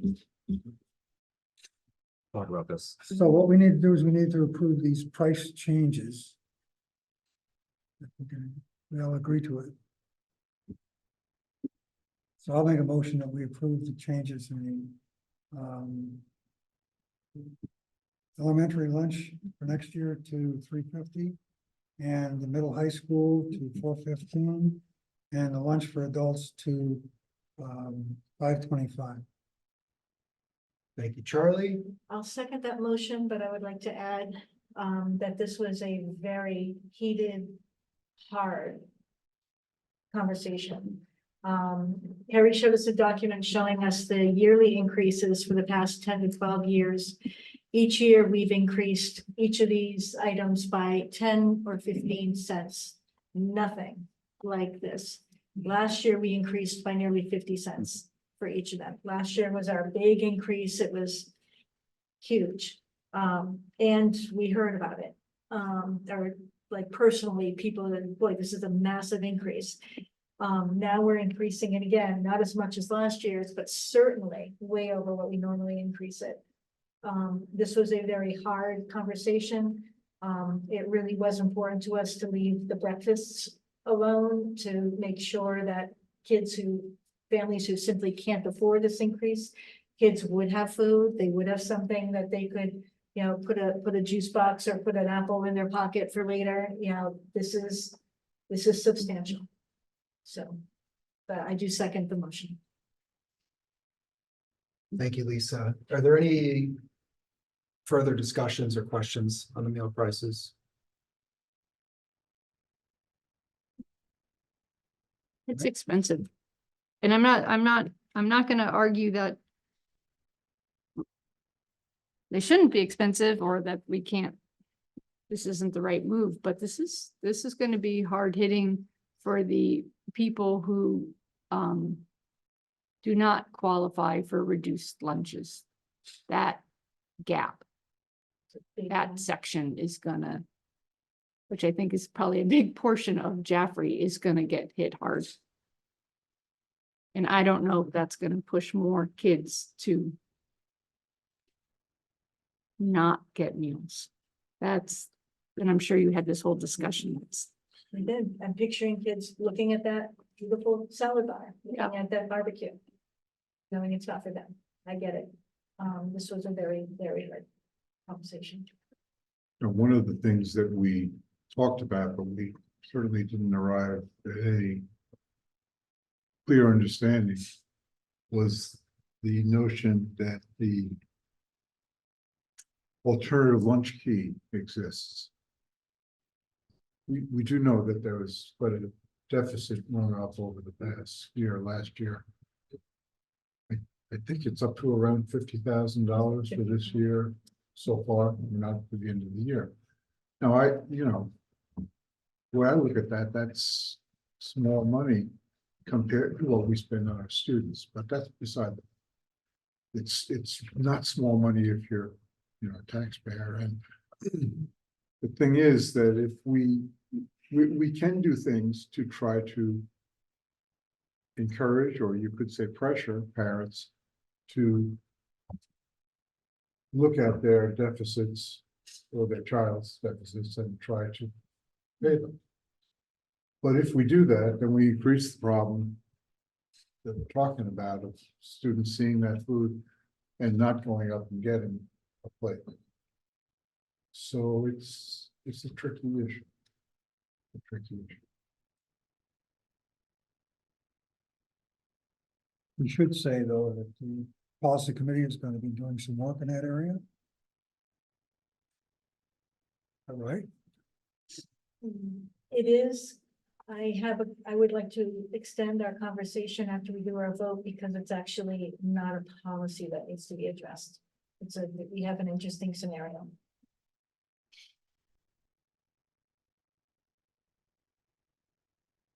Any So- further discussion? I just wanna, Yeah, go ahead. because this is hard for me. What we're looking at is these middle income families who cannot afford to put a year's worth of money into their lunch accounts, so they're putting it in weekly, which means every week, not only are they paying for the lunch, they're also paying that $2.50 charge that you get every time you put money in. And I'm not sure of the policy, but I can tell you that the school really seems to discourage kids paying in cash. So if there is a way to reduce that fee, it would help significantly. That is something I hear parents complain about. And it's, just to be clear, I have 3 kids in the school district. If I put money in for 3 kids, I get charged $2.50 for each kid. Every time you put money in? Every time I put money in. Can you send them in with a check? Do it on the Uh, app. You It's could, only but that's for- complicated for the kid. Yeah. And they could lose You the know, check. at the grade school, that's easy to take care of. At the middle high school, my kids do not seem comfortable walking down to the business office or however that would happen. They're like, nope. So if there was a way, and I know I've talked to Carrie about this and she has indicated that there is not, but if there was a way to reduce that fee, that would help. I heavily agree with that. My school bucks is our system. It is very hard to find another way of doing this. Yeah. But there's gotta be, at that expense, and again, similar, having multiple kids. You have to put it in at a certain time, that the expense of it is really, yeah, quite a drawback. And we've talked about having point of sale where kids could use their debit card. I would love to see something like that. Everybody has them now. There are things I think that we could do to be creative with this. Right now, we have a one system in place. And it's very, have to pay that expense for each kid is killer. Especially if you're in a situation of having to do it weekly or every couple of weeks, that would be terrible. Yeah, I mean, truly, it just brings your meals up. Mhm. You're not looking at 350, you're looking at that plus the. However many cents it is when you divvy up that 250. Along with it, Yeah, it's 50 cents each day. 50 cents a day, yeah, so that's $4 for elementary lunch, If you do it week by week, yeah. if you do week by week, right?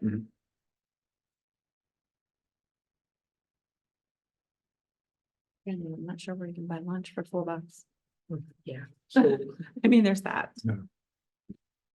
It's interesting, the state of Vermont estimated it would cost them 25 million to go to free lunch. And then it came in under that. It's pretty small money. Isn't it? I mean, for the state, Well, for less than what we have as a school budget for the town, for this district, they're feeding the entire state, all the kids. It would be more expensive in New Hampshire than it would be in Vermont, but Go ahead, Charlie. we have a motion and a second. Can we move the question? What's that? Can we move the question? Move the question? Yeah. Are we ready to vote? Oh. Who's ready to vote?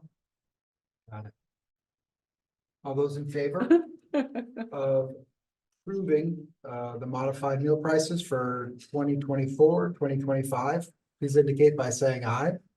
Aye. All those opposed? Abstentions? What would it do if we didn't Passes. approve it? Could I extend the conversation then? A little bit, Yeah, go ahead. okay? All right, so in the finance committee minutes, you'll see that we talked about 3 areas. This was one of them. Another area was trying to find some creative solutions and charging ourselves to really look at creative solutions for helping families in that gap. That was a major concern, Christine. Not just families who aren't applying for free and reduced lunch, which is so necessary that everybody just does it. But for those families who don't meet those requirements, there's got to be something that can help alleviate these costs, whether that's through grants or scholarship or local community endeavors, like the bag lunch and spend and ringe. You know, there's got to be ways that we can be creative and local and helping bridge this financial burden. What I would like, and I hope that it's okay that I do this now, Ruben, I sent it to you, and I don't know if you read it all. So part of our conversation was about the charging that I kept bringing up with the food services, and I'm glad I did. I got confirmation on quite a few things. Ruben, would you please put up on the screen meal prices, not from on our district webpage under food services. If we go to the food services tab and go to the first mention of meal prices, it's under important links and food services. Yep. All right. So Carrie explained that there is a policy in place that is costing the district a great deal of money, $55,000 to date this year. And the policy is that at the elementary schools, they have something called charging, which actually means, and please correct me if I'm wrong, I really want to get this right. They can, if they go over a certain amount of money and they are in a negative balance, the parents will be notified that there is a negative balance of this amount. It doesn't mean that they won't get meals. Now, if we go to this policy and look at the elementary level, if you can click on meal prices, Ruben. It says meal prices, and here's the prices right now, and then it says charge policy. And then if you look at elementary, it said, go down a little bit. It says right here, prior to serving, okay, if second paragraph, it says they'll be allowed up to $5 in meal charges. Now, Abbey Group just said $25. Please remember that, okay? So this quote unquote policy says $5 in meal charges. If the student is charged the allowable limit without repayment, he or she will then be provided an alternate meal, a sandwich and milk that meets the basic nutritional requirements for protein, bread, grain, and milk. Okay, already see the problem, people. Next paragraph, prior to serving the alternate meal, the principal, can you imagine this? Picture, point of sale, they have their meal in their hand. Prior to giving them a peanut butter sandwich in a bag, the principal or designated representative must contact the parent or guardian to report the money currently owed for meals prior to them standing it. Like, who wrote this? Okay, and then once they contacted the parent, the cafeteria manager will be notified to go ahead and give the kid a meal. Are they standing beside the cash register waiting? Okay, next.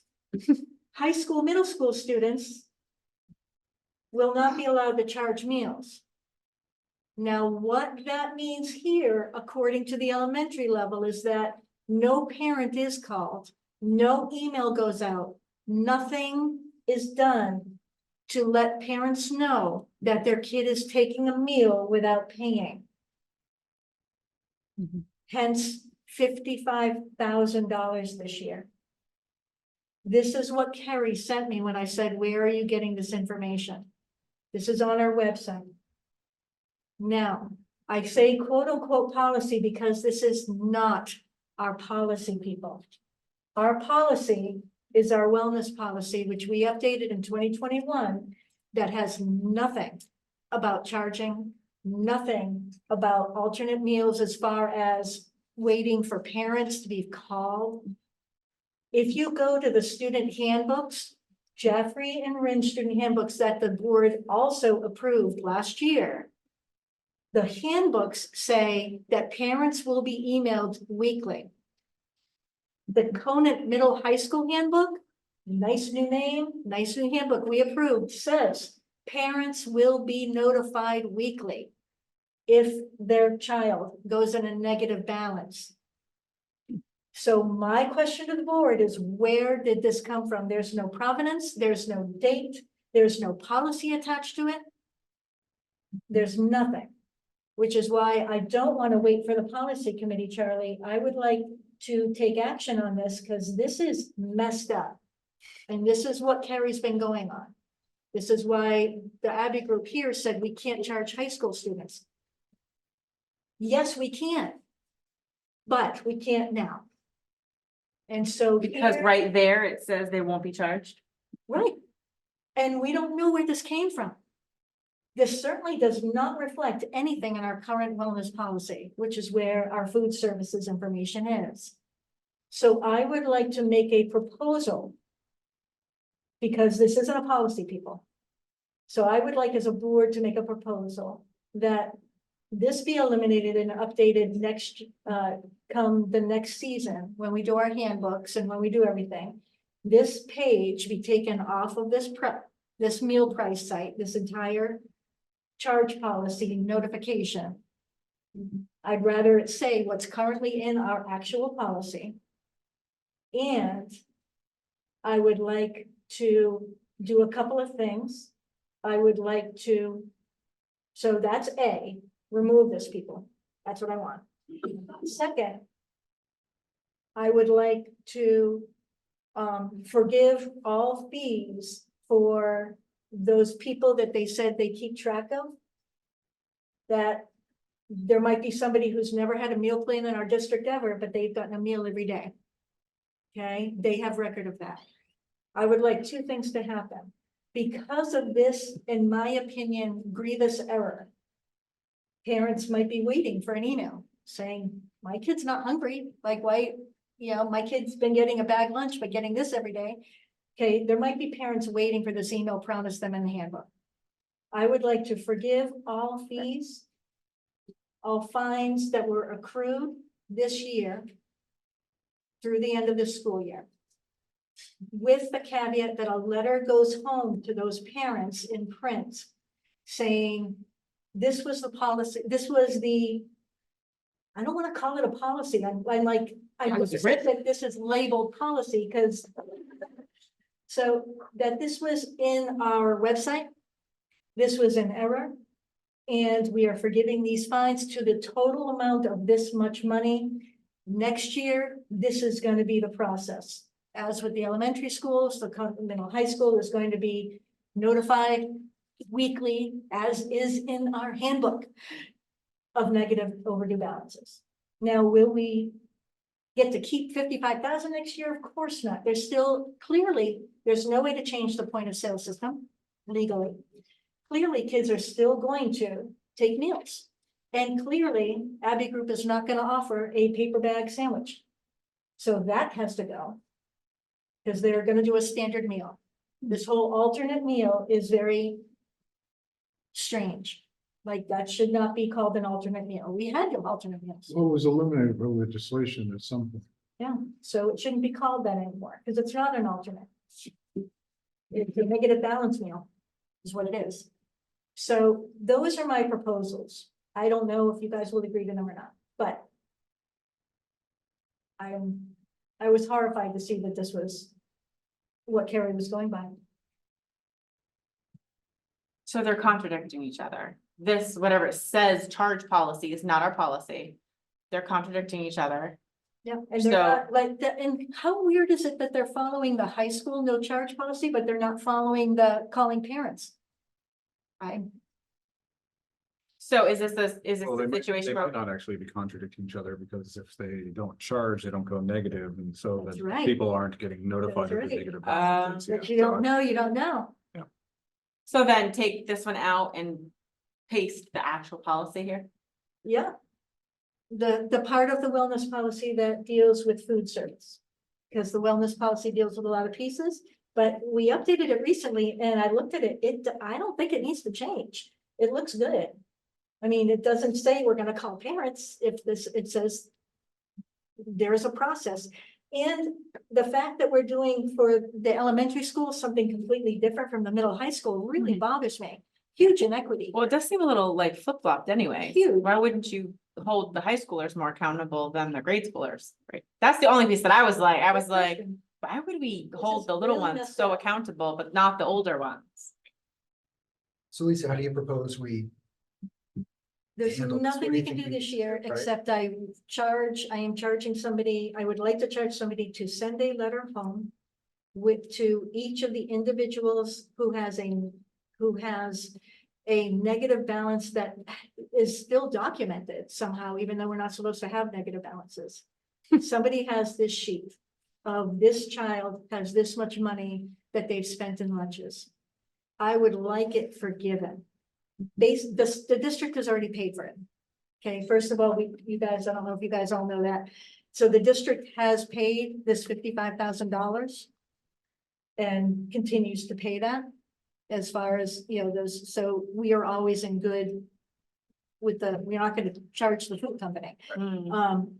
So this money's used, okay, and we had it, which is great. We But don't have to forgive anything. we told them in the handbook, But Charlie, we didn't that they charge would any- be notified. We didn't charge anybody anything. Yeah, nobody's been I- charged. There's nothing to forgive. I agree. There's nothing to forgive, so I don't understand. Well, maybe you don't say forgive or charge, you just say, and for Starting- your information. Yeah. You might be interested to know your child ate a meal every weekend, wasn't paid for, So or a meal every day. I understand where Lisa's coming from. Mhm. Um, But there are privacy issues that we well, have to address. it's more than that. All right, I don't think it's gonna be well thought out. All right, at the board tonight. That's the first thing. The second thing is that, there's a concern that once you provide the impression, even if you don't say it, you provide the impression of free meals, you're gonna have people who are not signing up for free and reduced lunches. Okay, which impacts us even more so. And then the other thing is that I keep hearing people say it's black or white. Either you get your lunch at school or you don't get a lunch. And that's not true. I keep trying to tell people there are alternatives. I have to make a decision that costs me too much to pay for school lunches, but I can pack a lunch for a hell of a lot less. I'm gonna pack the lunch. And bigger brother, bigger sister may have that chore to do before they go to school. To, put the lunches together. I don't know. That depends on a family by family basis. But we need to give this family some responsibility to do things. Now, there are going to be, as we know, situations where the family's not gonna do anything. But we need to figure out how to deal with that on an individual basis as opposed to giving away free lunches to everybody. I'd love to give free lunches, but the state won't even pay for an education, let alone a free lunch. So different perspective, now that we're talking about this, funny you say all this, because I get notifications that say my kid's account is low, but I've never gotten a notification for, my kids are now middle school, high school. When I was in the grade school, they'd be like, oh, you're negative X amount. I'd be like, oh my goodness. And I'd send the check plus. My kid could be getting free meals every day. And I'm just getting like, you have 30 cents in your account. You have 30 cents in your account. And if I don't refill it, I don't even know that they're going up there and getting a lunch for free. So to be honest with you, I'm like, oh, it's been 2 months. You have 30 cents left in your account. Hold on. I put 20 bucks in it like X amount of time ago. I didn't even know. Like I could even be thinking, oh, my kid's not eating at school, or oh, my husband packs tons of food in their thing. He's always like, well, hand these out in case other kids can't eat, you know, so they have plenty of food. But I have no idea if he's doing that and grabbing a lunch, because I'm not getting notified that I'm in the negative. Whereas if I got something that said, hey, you're in the negative, I'd be like, oh my gosh, I'm so sorry. Here's that plus what I owe you. So it is kind of hard because, Was to that, be honest with you, I have no idea if that's my kid or not. does our wellness policy say to do that? Says to contact them, right? So is the action here really just to follow our wellness policy? Yeah, it is. But it And says to the contact. reason- yeah, I don't have a policy right now. I should find out if we can do it. Well, I think, Okay, if I could yeah. interject, part of this conversation, and I don't think it's in the wellness policy, could be wrong, I don't think it is allowing their accounts to go into the negative. Mm, And by not allowing it to go into the negative, we don't know, don't know. like, the business office is not getting notified, Mm-hmm, for instance, right away. And they have data for how many mm-hmm, alternate meals they send and then maybe who it is and stuff like that. We don't get that mm-hmm. information. But we would have that information if we knew that they were going into the negative. So you don't have that right now. So what Lisa is Yeah. saying, like, these students that have charged those meals, Yeah. the Abbey group is saying they have it. You currently don't have that information. We would have to You have to and get it, yeah. but you don't have it right now. And I think Carrie said that she had the information. Okay, Carrie has the names. So. okay. And Charlie, to go back to your, that forgiveness, you're absolutely right. Like, we paid for it. We don't have to. My only concern is a change without having parents have that notification. And I know we look terrible in this, I really do. But yeah, if to all of a sudden next year be getting these notifications when all year they haven't, and it's been perfectly fine, I think something needs to be that thing. And I think that thing should be a letter saying this is how much, but you're right, we don't have to do something like that. I just think we haven't done it all year when we were supposed to. Next So- year, just starting, maybe we can just start. So that was my only, No, we sent something to everyone. Something for next year. Okay, but I don't think it's a crisis that we can solve tonight.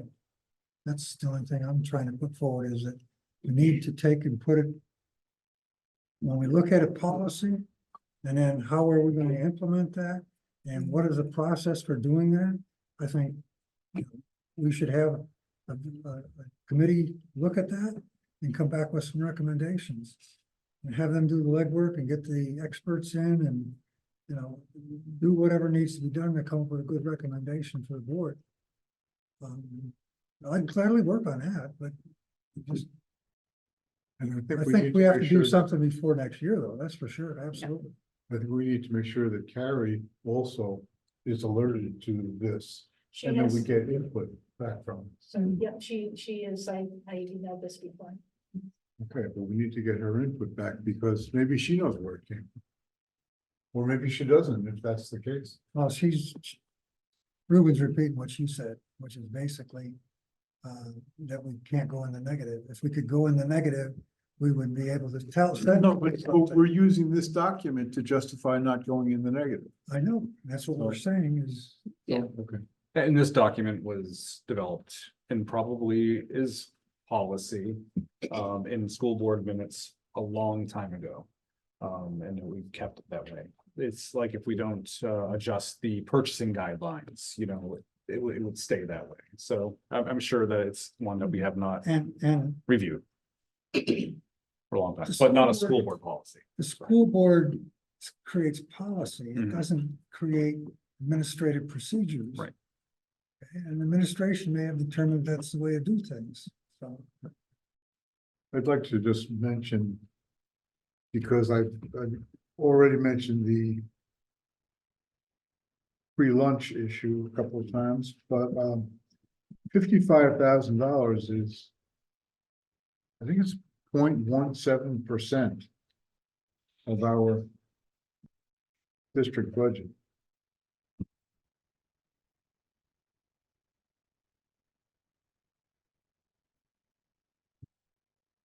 Anything, I think we should probably, I think everyone here agrees that we should address this before next year, have a discussion involving Gary, be sure that we all understand why we're following this current policy. If we need to change the policy, I think that's a discussion that does need to be straightened out before next year. It sounds like there's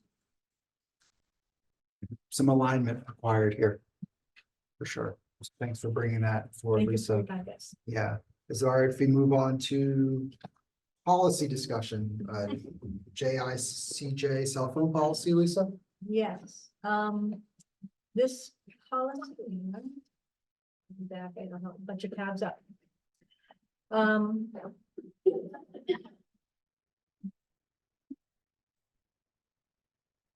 So our cell phone policy was last updated, I think, in 2004.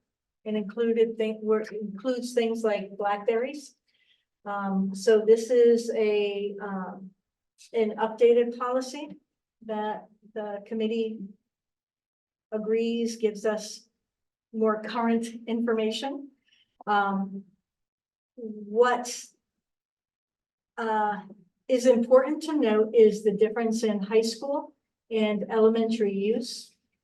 This is the first reading, and it is something that we want to read very carefully because cell phone use in classrooms can differ between classrooms depending on the adults monitoring and the fights that people want to have, the hills we want to climb.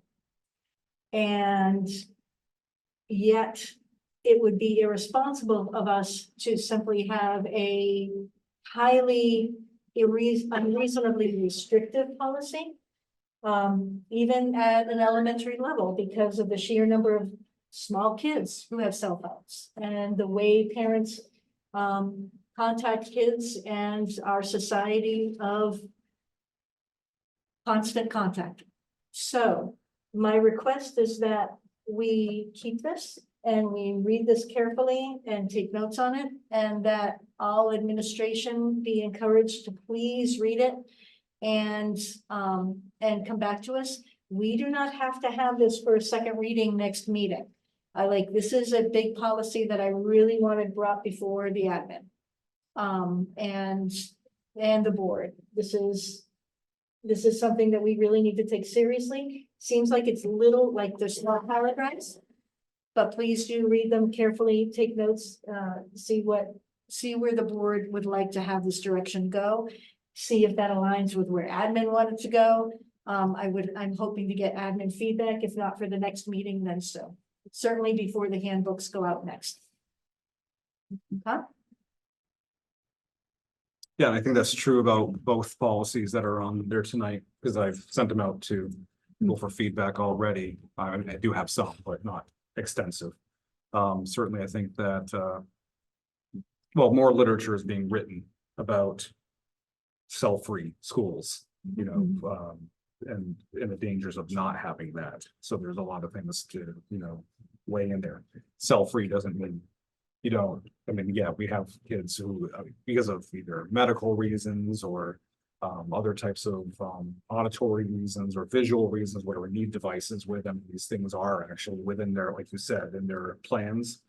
But that's very different than just having your phone out anytime you want. So some schools have implemented, turning in your cell phones. Others have said, put them in your lockers. Others have had keep them in your pockets, whatever.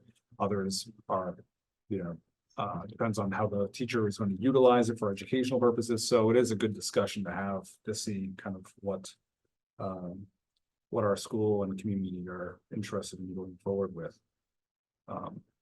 There is definitely evidence of learning loss or lack of learning when cell phones are prevalent since the at least 2012.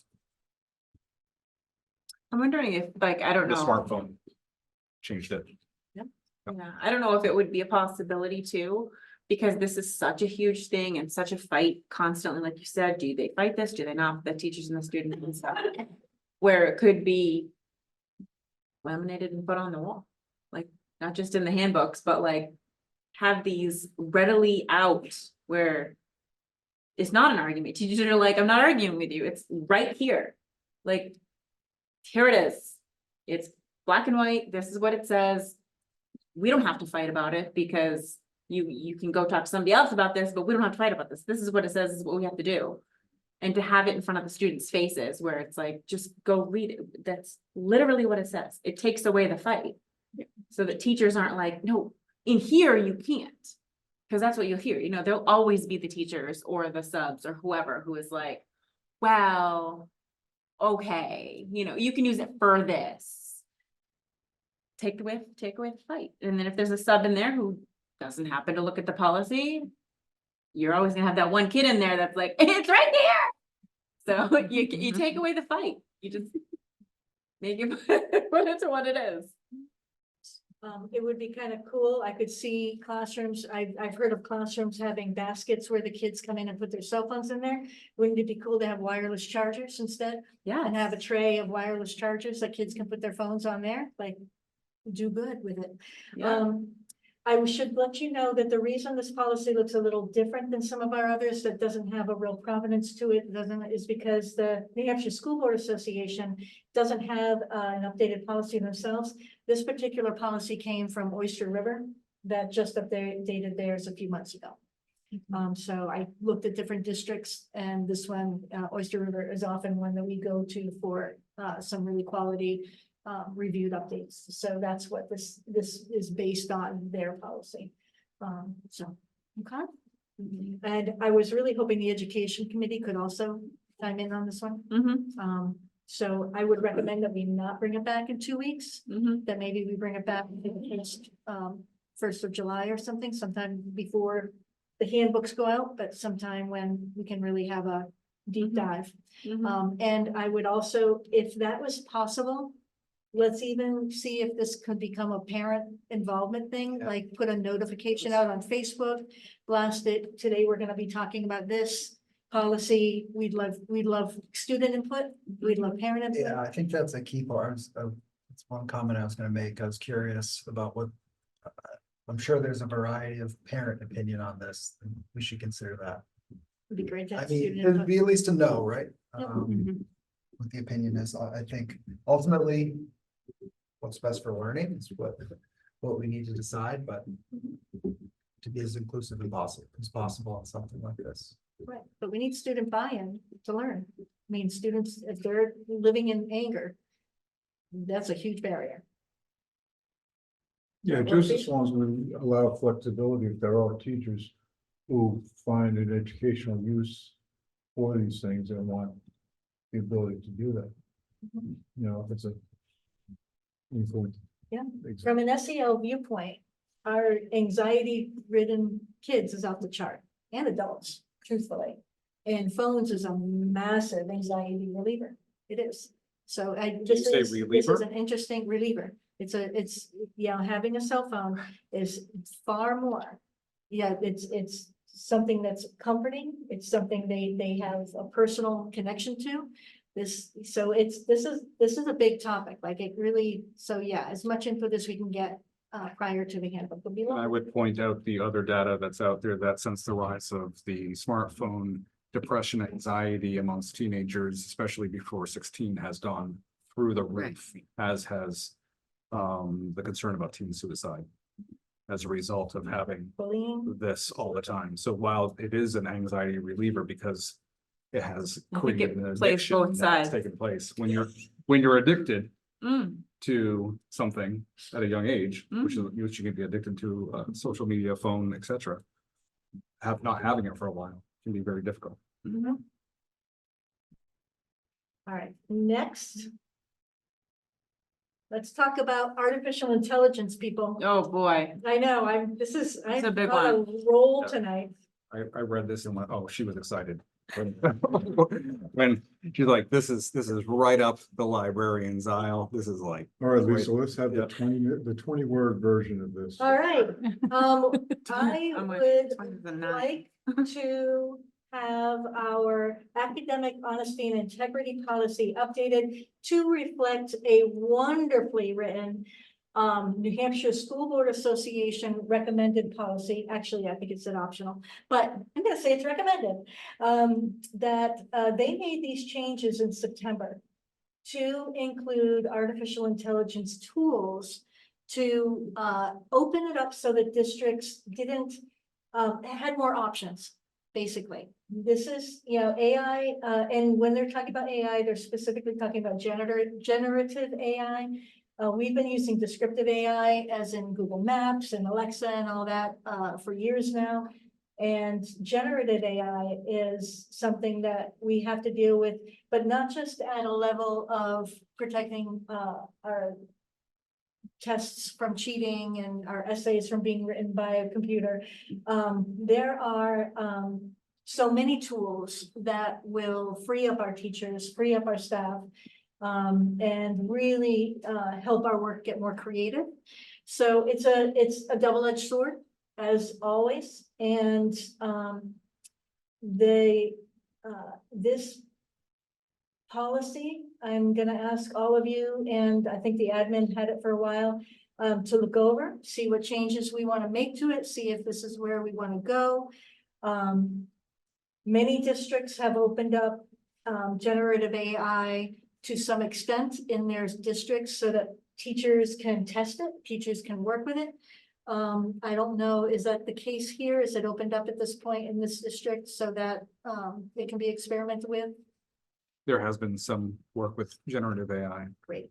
Sorry, no, I shouldn't say that. Well, Okay. I wouldn't say it's extensive. I would say that Okay. there's some. Please know, like, there is no way to have a 100% accurate anti-forgery tool. That's simply not possible. It's this, this world is moving too fast. So what this does is it changes our jobs a little bit. It changes how we assess, it changes how we assign products, and not just for the oldest students. This is again, a very important thing to get right now, before our handbook goes out, and to make sure that everybody is, feeling confident in what they share with kids and what they tell kids. I also think, Lisa, that it's really important, you said it when you said that it's rapidly changing. This is gonna be something that will need to be revised every year. Yeah. Like, it's gonna have to be really studied and looked at because it does change so fast. Soon as we put it out for next year, by the time next year comes, something's gonna be different. Yeah. It changes really quickly. Right, already. Changed today. Yeah. Yeah, already, up here, it said, one of the sites they mentioned was Google Bard. Google Bard this was in September. Google Bard hasn't been active since January when it changed to Gemini. There it You is. know, Yep, it's, it's just something that has to you be know, it's just so fast. very active. And so Yeah. we really have to have this in the policy, Mm-hmm. but we can change it to what we want. This isn't, Mhm. you know, we can make this how we want it to be, Mm-hmm. but we need, again, a lot of input to do this well. So again, I would not actually recommend this come back for a second reading next week. Mm-hmm. I want to put it on everybody's radar, including the public. I want input to be given, and so that when it comes time, Couldn't we use some kind of a tool to help us generate this policy? Like, I'll tell you how many policies are AI generated at this point. I won't even tell you how many. Oh, my goodness. But trust me, there are a few. But you have to check their citation, right? So it's just that one thing that it's interesting to have the cell phone policy and this AI policy on the same night, because I'm wondering, you know, is it just going to be cell phones if we tell kids, okay, you can't have your cell phones out in class? Are they going to be using their AI? wristwatch. Exactly. I mean, we say cell phone, but is it going to be their little AI avatar on their computer that's going to be used for a distraction? Or so it's just it's more complicated, and those two things are now merging to a point where we just have to think about it and change it. Like Lisa says, we have to review it every year. And Yeah, thank you, Dan. Yeah. And to your point, we do need to change it to cell phones and smart devices. Yeah. We need to make sure that all smart devices are included in that cell phone policy. Yeah, Because you're absolutely right. What are you gonna do? Take a kid's watch away? yeah, You know? yeah. Ruben, I don't know if this is something that costs a lot of money. I don't know any of this, but I do remember when we had like computer lab or whatever, the teacher could see what was on every student's screen. So is that something that can be implemented in classrooms where it's so hard to monitor? I mean, you could do it where your desk is situated so you can see most of the computers from where yours is. The kids are wicked good at turning them, but to just check in like, hey, I mean, it worked a little bit with Google Classroom because you could get on their document and be like, hey, how you doing? And they won't reply, hey, how you doing? And you look over and be like, Kim, yeah, I just sent you a thing. You're obviously not on the page you're supposed to be on. You know what I mean? Interesting. Yeah. So it's very difficult to check in on them. And you've got well, I'm gonna circulate the room. Okay, they see you coming, they switch back. They're very savvy. But those programs where they come into your room, all their computers, it's all there, and AI generated exactly what they're doing. And you're like, hey, you're not, Lisa, you are not on the right page right now. You are playing wiggly squiggly. Yeah, I mean, I think we'd want to have, Mike come in and be part of that conversation. I know we talked about a program called Guardian, I think at one point in time, which is a little bit of what you're talking about. Certainly with the mobility of devices and everything like that, it becomes a little more difficult. We do have some tracking of where people are exploring, so we get. But that's like at Mike Cotton's level, not a teacher where they're like, right. It's a lot. We also do, It's encourage. another fight you don't want to fight. While this, while the work is in session and so forth, that a instructor would not be sitting at the desk, but be going around and looking, like you said, it is possible to switch Happens all over, the because time. it's very quick, right? Yeah. But I don't have the exact answer to Mhm. whether it's on every device or not. It could be a possibility if it's something that we could Yep. look into for the teachers. Or would it be beneficial? Yeah, would it be right? I mean, What's the there's always going to be pros and cons, but I just want to point out that I love the fact that I graduated from high school in 1995. And none of this conversation would have ever been. It's kind of fun. When you said Avatar, I was just like, it's kind of fun. So like, it's just normal vocabulary. And what's it gonna be next, Stay tuned. We were constantly talking about gender. they're going to have little robots sitting next to them is what's going to be next. Yeah. That's right. So, yeah. Part of our language. Huh? Mhm. One piece that I will say that I truly like about this, my son, in the library world, we've been dealing with this for a while. And last summer I did about 20 hours of PD with the high school librarian where we created an instructional manual for the district. And one of the things that my son gave me, who's going to Great Bay Community College, I was kind of feeling out who has policies now. In the summer, very, very, very few people did. But the colleges are. And so he sent me his, and the main piece of it, because this is under academic integrity, it's all about that, is what we're trying to address with it. And so that we're not super restrictive, but the piece that when uses are permitted, students must state their use of the tools, what they used, where it was applied, and what legitimate independent source. So again, I'm a librarian, back to your citations. That is still a major part of AI usage. And can be done very creatively and informatively and intelligently and instructionally. So, that piece is valid, and so I do hope we pass this. I hope that we get good input and change things as needed, but I'm all for creative usage responsibly. So we'll see. We'll see where it goes. All right, thank you, Lisa. We'll make sure that when it's the appropriate time, we'll get this back on the agenda. It sounds like a summertime item, certainly. I think another one that falls in that category before. Yep. Before next school starts, it should be. Next item, the minutes from May 6th, 2024. I'll ask that somebody make a motion, please. I move we accept them as presented.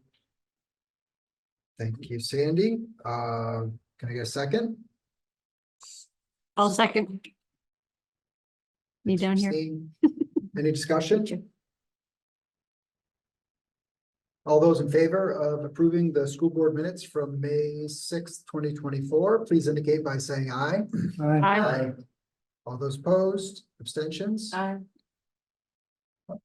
Wasn't it? 6-0 and 1 abstention. So the school board minutes are accepted. Moving right along to board committee updates. I know we've talked a little bit about certainly some things that were discussed at the finance committee. But let's go. I don't know, anyone want to volunteer first? Any board committee updates? I get to go to education, so somebody else. I didn't speak to it. I was Charlie, I wasn't there for education and it looks like Oh, Dean wasn't either. education, yeah, we did, elementary school, Ames Web Plus. Yeah, All right, they talked about, what they have done so far this year, using it.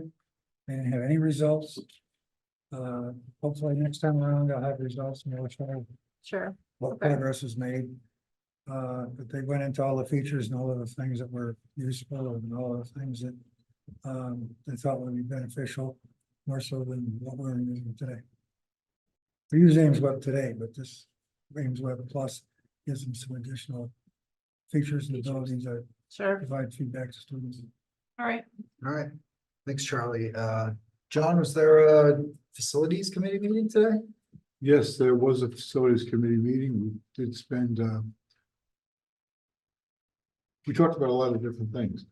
We talked quite a bit about the HVAC project. There are a number of our units that are malfunctioning on the high school. But those are going to be addressed. They're in the process of being addressed. It's, clearly the responsibility of the people who provide the equipment to fix the problems. They've been in already, and they're planning to come back in to bring equipment. There's 2 different pieces that could be causing the problem. In addition to that, we talked about the checklist of items that have to be improved or corrected. Some of them have to do with, the vents or the way the vents are sealed. We received a copy of the checklist today from Trey. Sandy and Trey have been working on going through that, trying to, make sure that we're getting a high quality job, and we're getting what we feel is a pretty good response from EEI. We have, they've sent in another gentleman to help finalize the projects. Ken LaRouche, he's very knowledgeable, has been very responsive, and is going through making some design changes as well as something to address the checklist things. So still a lot to do there, but the progress is positive. A lot of other things that are going on. And I don't want to go into all of them because the hour is late and so forth, but there's staffing issues that Sandy's dealing with, as always. We spent a little time wondering what it's going to be like with the loss of 2 positions as of July 1st. We have a custodian supervisor position that we've eliminated, and also a assistant, I guess a facilities coordinator, I think is the right title. So that's going to put a lot of stress on the system, on facilities. There's work that we're trying to get done, with the use of the additional funding that was approved in the special district meeting Some of that is gonna be challenging because of lead time getting the materials that we want to have installed. And so we talked about additional ways that that money might be spent other than on the facilities work. And presumably if we can get some of these other things done, it will free up some money in the budget for the 24-25 year, and facilities pieces can still be done. We have a contract with the Gale Company to look at the condition of our fields and how they can be upgraded. And we had a discussion about how community assistance could be used to try to sort of increase our resources, decrease our costs. And we talked about there are complications that always ensue when you're looking to work with volunteers, get their help, but still keep your timeframes. And we discussed the need to come up with a strategy for doing that. One local contractor, very competent one, suggested to Christine that he would be willing to help on the issue of the lower field. Question is, are we ready? How do we work with that volunteer? Will that person still be available by the time we say, okay, now, this issues. So without going into all of them, we talked a little bit about how we can accept help from the community while providing the proper kind of support and input. I think it's, and a lot of our discussion, I'll just wrap up by saying this, a lot of our discussion today revolved around how we work better with the community, recognizing that there are costs to that in terms of time in particular, but how we can achieve not only some help, but also better integration. People feeling buy-in that they've been able to participate and that the school has accepted help. So, anything else? You did a great job. Yeah, it's a good point you make there, John. I think part of the origin of that Gale study was, I think, a group of community members that came together and recommended that those areas we looked at. So definitely some follow-up there. Coming back to that group or, a similar reform group, I think is in order when we have those discussions. I think Ruben's mentioned that idea of getting that group, informing that group, possibly bringing them back together, but at the very least, bring them up to date. Well, bringing them to when Gail comes to that- present. Let's see what they have. absolutely. Let's Yeah, bring yeah, these yeah. people who they're the ones who are going to have the questions. They're the ones who are going to look at this. There were a specific group who was very interested in this for a lot of reasons and have a great deal of care for the community and for the kids of this community and the access that they believe that they need in order to be a stronger. And it's been a while. I mean, I'm sure it's probably been a year since. It's been we've about a had that year. PO, Yep. So we don't want to completely lose that momentum of that group. So I know they're fairly We've motivated. kept in contact with the majority of them. Good. Yep, in some fashion. Right. We are also in the process of posting back minutes, going back several years for the facilities committee, back to the beginning of the HVAC projects. Those should be on the website this week. Thanks, John. Any other board committee updates? I have one. Go ahead. If you want to do wellness. Wellness hasn't met. So the legislative committee has not met. It's been a busy time. And I really got to thinking about the purpose and the, what goals it has and is 3 people sitting in a room or with public more the best way to disseminate the information that we were looking at. And so I shared with the legislative committee a document, and I hope it's okay if I share that now. Yeah, absolutely. Okay, so Ruben, if you could please open up your email, I shared a document with you. Okay. So what I created was a spreadsheet of main areas of legislative note. And then I did this last week because I got two things in my feed differently, like a Twitter here and something from the school board association. That there's some imminent things happening, and I was like, this is what I'd want this is what I want the board to know, like, this is what I'd want a focus on. And so what I did is create this spreadsheet. Where the first one that came up was the special education law. So I thought we should have a tab just for education issues, because that law is something we all really need to read about. We really need to know what we're talking about with it. So each of these subject headings hyperlinks to a newspaper article that I felt gave a broad picture, not partisan. That one in particular, so, you know, there's a Title IX issue. That's something we really need to watch with federal government regulations. There's some pieces in that we really want to have eyes on now. The Education 306 State Minimum Standards, that's going before the governor in like 2 weeks. I didn't get a date. I've been looking everywhere. That's a huge issue. What that's linking to is an article that the Commissioner of Education finally at one of the public meetings actually spoke, which he hadn't been. And everything across the board there's no draft. So the only draft we've seen is March. There's been no changes. They've done a dozen public meetings about this, and there's been no public changes to this document. So what we're hearing is straight line, this is what we're doing. It's very concerning.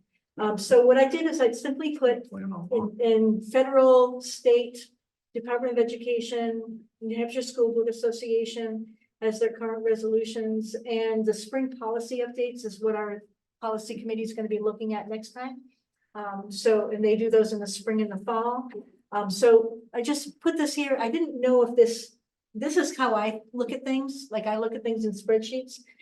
If this is useful to you, I can just share it with the board. If it's useful enough, we could actually put something on the website so that the public sees these. We'd want to make sure that they're nonpartisan. And so I've been careful to only include things that go directly to sources. But I wanted your input. No, thank you for putting it together, Lisa. Just my quick opinion is that it's great. Anything to get started and get this discussion started and organized, I think is progress. Sharing it with the board is a great start. Okay, I agree. It's easy. So when is the legislative committee gonna meet? Say it again. When is it gonna meet? I'm sorry, The school board legislative committee.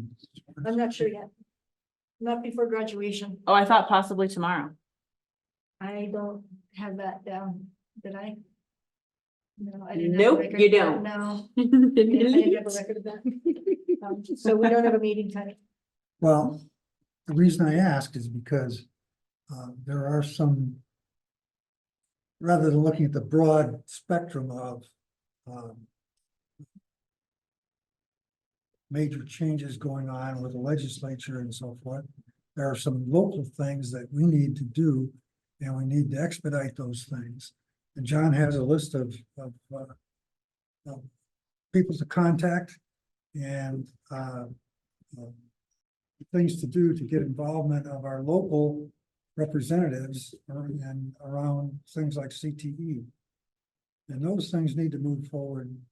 And we need to have someone who can drive that and put an impetus to that. So that's why I was wondering, when are you gonna meet? Because one of the first things I would expect you to do is set your priorities in terms of what is it that you want to put your teeth into.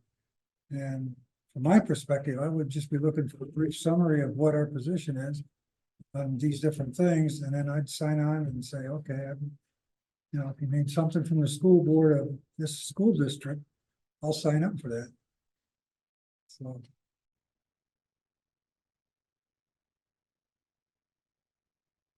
Yeah, and I think that the special ed law is webinar, webinar, is that a link to the webinar? That's The webinar and possible. webinar and the handouts have been posted. With the NHSBA. The other piece that was just added today to this is that, the delegate assembly is coming up and the call for proposals has opened up. And we have until August 2nd to decide if we want to put forth a proposal for the, School Board Association, assembly.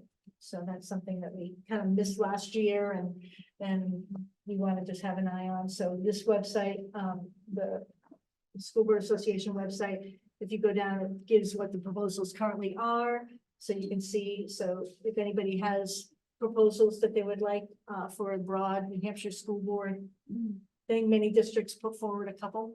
So that's something that we haven't done in a while. So who is our rep for this year? Who is what? Our rep. We don't have a rep yet. It's not until October. The proposals just opened. We haven't designated a rep for this yet. Well, we should have one. It's not till October though. I mean, that's. We should have one who's the rep year round. So they can have some time to work towards, paying attention to. I think Chris, you had shown interest last year. Do you want to be rep this year? That'd be Come fine. on. Chris is our rep. Done. Motion? Charlie, regarding, yeah, I'll do it. Charlie, regarding like the legislative issues, I think, I agree with you, and I think as far as like CTE, we don't, we can move forward. I think even outside of the legislative meeting, if we have that, I think over the next few days, I know I have a meeting tomorrow to discuss some of this stuff with Ruben and Carrie, and I think we can try and organize around that. I agree that that's almost, it almost supersedes, it's part of this, but it almost supersedes a lot of this stuff in importance and urgency as far as direct effect on the school district, right? It's almost its own separate work stream. So I think in the next couple of weeks, we should get organized around that. I think there's been a bit of a delay on that just because things have changed. I think we had a plan. There's been, possibly a little bit of changing, and we want to be sure that we are organized with what we bring forward there and do have that plan. And I think we should get that in the next, I'll say a few weeks. All right, any other board committee updates before we move on to public comments? It's getting late. All right, we'll open it up for a second session of public comments.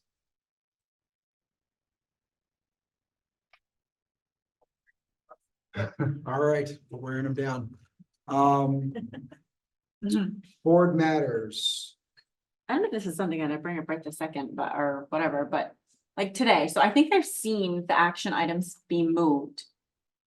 When we have guests who want to present or talk, is there any way to put them first so they're not sitting here listening to stuff that doesn't matter and show them priority to I think we changed the. they're talking? Like, could it be something in the beginning where we're like, are there any changes to the agenda? Yes, I would like to move action items up so that they're not like, seriously, I don't need to hear about your resignations. Yeah. Is that something that I could do? Absolutely. Yeah, you do it. Okay.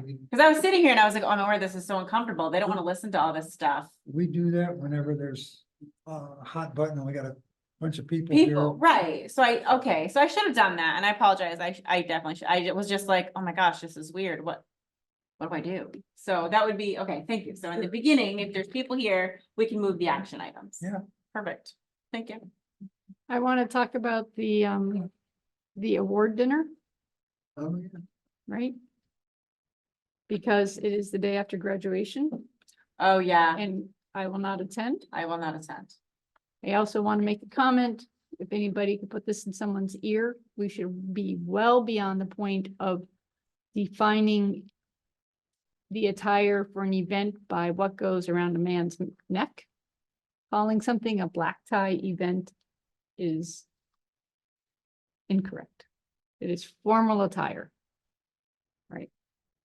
Just had to put that out there. That's really been bothering me. Sorry. But anyway, I will not. Any be there. tie is a formal event for me. I know, right? What if it's a blue tie? What if it's a pink tie? Right? That's I ridiculous. think it was just No yeah, I mention get of it, what but the woman should wear, No sensitivity. No. Speaks. but that doesn't affect us. But in any case, that is graduation weekend. I'll have many out of town guests as will I. in my living room. So if you have, if a couple people have guests that they want to bring, there are 2 more spaces open now, There you go. so that works. We can finalize that later on, and we can get some, make sure those seats are filled. Where is that? In the big one Manchester. in Manchester? Can always bring cardboard pictures of our heads. We might do that anyway. And then just be like, these guys are really here in spirit. Yeah. That's right. I think that's something that we can maybe handle over email within the next couple of weeks. The time is getting short. Yep, I know, it's right around For the corner. everything. So, like to move along. Ruben, did you want to bring up this? Yeah, I've got two Budget trade. items to bring up. One that is within policy. So we have a situation where we've had the Little Oriole Center this year. We have some of those kids who are aging out of that area, or should anyway. And could, if there were room available in our universal access to pre-K, could go there, but this is in our policy. We don't, like, I don't have permission to provide a seat for a 4-year-old who's a child of a teacher or paraprofessional or staff member. So I have checked with David Frazier about what the numbers are for both Ringe and Jaffrey. There's a little more of an opening in Ringe right now, and a couple spots in Jaffrey that would be available. I have had requests, 3 to be exact, for children whose parents don't live in Jaffrey or Ringe, but who are going to be working or who are currently working in the district, to check into the possibility of bringing their children to the pre-K program. So that would be something that the board would have to allow. There is currently room for 2 in Jaffrey and a couple in Ringe. Is there usually like a wait list process? Is all that started yet? Yep, they've had all the months ago. Yeah, they've had the lottery, they've had the, awarding of them. Right. There is no current wait list for that specific program. So to update, to kind of inform the board, the policy currently is that the superintendent has a certain number allotted of staff placements. That does 5. So that does not include preschool, because preschool is the only situation where we have a lottery, and we've always had a wait list for our preschools. So we did not feel as a committee that was, and as a board when it was approved, that this was a fair thing to do, because there's so many townspeople who need this. And so we are, while we're not limited in first grade spots, and we'll never turn away a first grader or a kindergartner for that matter, we'll make more room, right? For preschool, it's completely different. We are legally bound to certain numbers for staff. We are, and that's not district, that's state regulations. And we always seem to have kids waiting, even though we increased our preschools. We've met that quota pretty closely. So this would be a big shift, and quite likely a continual shift. Like, this wouldn't be, our hope is to continue having the nursery school. And so this is a big ask. Just saying. Right, but there's room, right? And we've done all the other stuff, the lottery and everything else, and there is room. But there's room in Right. May. Yeah. May for preschool. But that means there's no waiting list. Move to town. I get it, but There, if people are moving to town, there's already people here. There's, so I would say there's two numbers that we look at. One, kind of the maximum number that we would allow, and then the preferred number that we would allow. We're talking about the preferred number. We still would have some space for the maximum numbers in those areas. For like, As Lisa said, it would be around about the adults in the room and how we would, maneuver things for ratio purposes. But right now, the ratios are in good place. So one individual is looking for a position, a spot in Ringe. A spot in Ringe. Yeah. And one individual is looking for a spot in Jaffrey, and one is just inquiring about it. These individuals would be, from my judgment, would be helpful to the environment, the learning environment. And would be good classmates.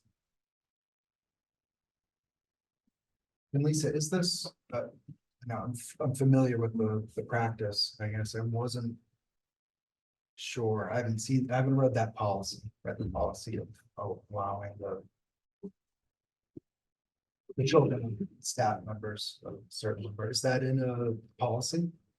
Yeah. Yes. And number's 5, and if it goes over that, then. It used to be 3, we upped Yeah, it.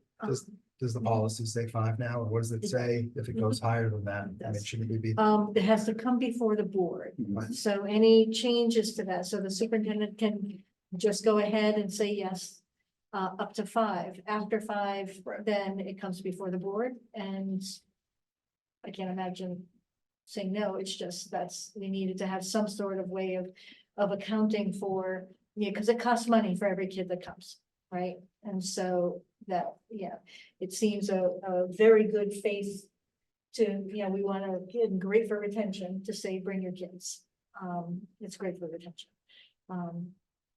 So it's certainly not that I'm not of a mind. Now, I do believe that this policy was made before our preschool, since our preschool just started, having the 2-year, I think it was made like the year before we opened up to 2 preschools in each school, which is incredibly exciting that we're still right at that level, double the preschools.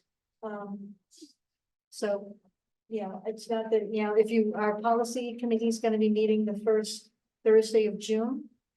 So do we need to change the policy, or tonight or just give? I don't think that changing the policies, I think it's a good thing to have a conversation about it, because this is, preschool is a different entity than the rest, than K through 12. Certainly more than 1 through 12.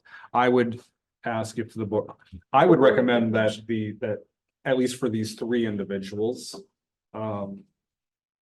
that we, given space availability, that they would be permitted to bring their kids to preschool. There's some travel stuff that they'd have to work out as families, but that's their own thing. If all suit the same logic as the rest of Make a it. motion if the 3 allowed to attend pre-K based on the space availability. I'll second. Sure. All right, any discussion? I have heard from someone in my community that their child is maybe a 3-year-old. Is that the difference? I'm talking about 4-year-old. Okay. Yeah. All right. I understand the difference then. Okay, that's fine. Got it. Any other questions or discussion? Yeah, for 3-year-olds, we have to leave a certain number of, we're not full in the 3-year-olds, but we have to leave spaces open for a time period for identified students Mhm. in that area. Yep. Okay. So there may be some opportunity for 3-year-olds to come into, there may be openings. Okay. Yep. That's good to know. All right, all those in favor of allowing the 3 additional students into the preschool programs as requested, please indicate by saying aye. Aye. Aye. All those opposed? Abstentions? That passes 7-0-0. Any other board matters? The other thing that I have, I've been working with as you know, I've been working with the literacy initiative for most of the year here. And I just got an email a little while ago, so I'm finding out where our supplies and materials are. Some of them will be coming in on Thursday, others will be coming on Friday, and I'm still waiting to hear from others. We're sending out people for more visits to schools. I think, Henniker, Ware, Claremont, we're gonna be sending them to different places, mostly our elementary teachers who have asked to do that. We did in looking for things that we can purchase that we budgeted for next year, but now There's about 20,000, 15 to $20,000 in literacy materials that we could purchase now instead of next year. But in doing so, we also I asked that the schools do a complete audit of what they have for the foundations, which was one of the three elements of this. And foundations, we've had foundations for a long time. So Jaffrey Grade School actually did not have one complete set of the foundations materials that they would need for the several classes that they would have. So they've been sharing back and forth, going things, but they didn't have it. I'm recommending actually us buying those sets and starting with some fresh things for Jaffrey Grade School. RMS is in better shape. They need about $7,000 to $8,000 worth of materials in that way. Then we have STEM, which of course we added to the STEM position, but never really, so it was never budgeted for the materials and so forth. What I'd like to do is see if the board would allow me to shift $60,000, transfer $60,000 from some special ed lines. I have tuition, private, other, both for the middle and high school. I have more than enough for that. I don't need to take it out of all, but to transfer it to those curriculum book lines to be able to purchase that curriculum this year. It would end up resulting in about saving $20,000 out of next year's budget, even though it's more money right now than that.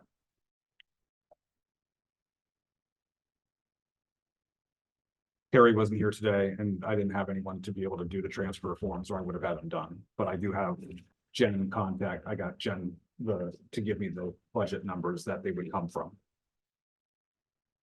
So I'll make a motion that we allow the superintendent to transfer $60,000 from special ed accounts to Elementary curriculum and book lines. elementary curriculum and book lines. Thanks, Charlie. Can I get a second? I'll second. Go ahead. Thanks, Christine. Any discussion?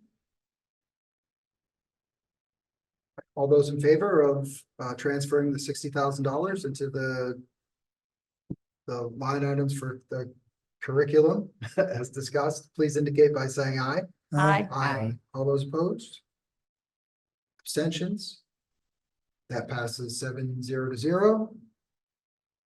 Thank you. The vendors that we'll be purchasing from will be Wilson, which is where the foundations come from, Haggerty, which is part of that process for what less or so, and then for the STEM, PLTW, Project Lead the Way, which is a vendor we use every year. Thank you. Any other board matters?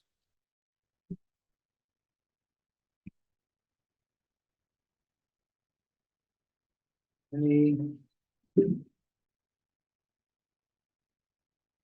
Let's make a motion to adjourn. Did, Second. no, I'll make a motion and it'll go into non-public. yeah. Wait, what? We're going to non-public again?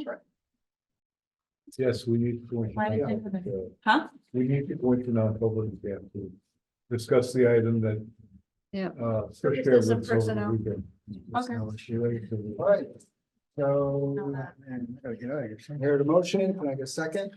Second. They already got first, to go into it. Yep. All right, No, I motioned, you seconded, John. Charlie, Yes. Christine, Yep. John, yes, Lisa, Kim, Sandy. Yes. All right, let's go. Yes.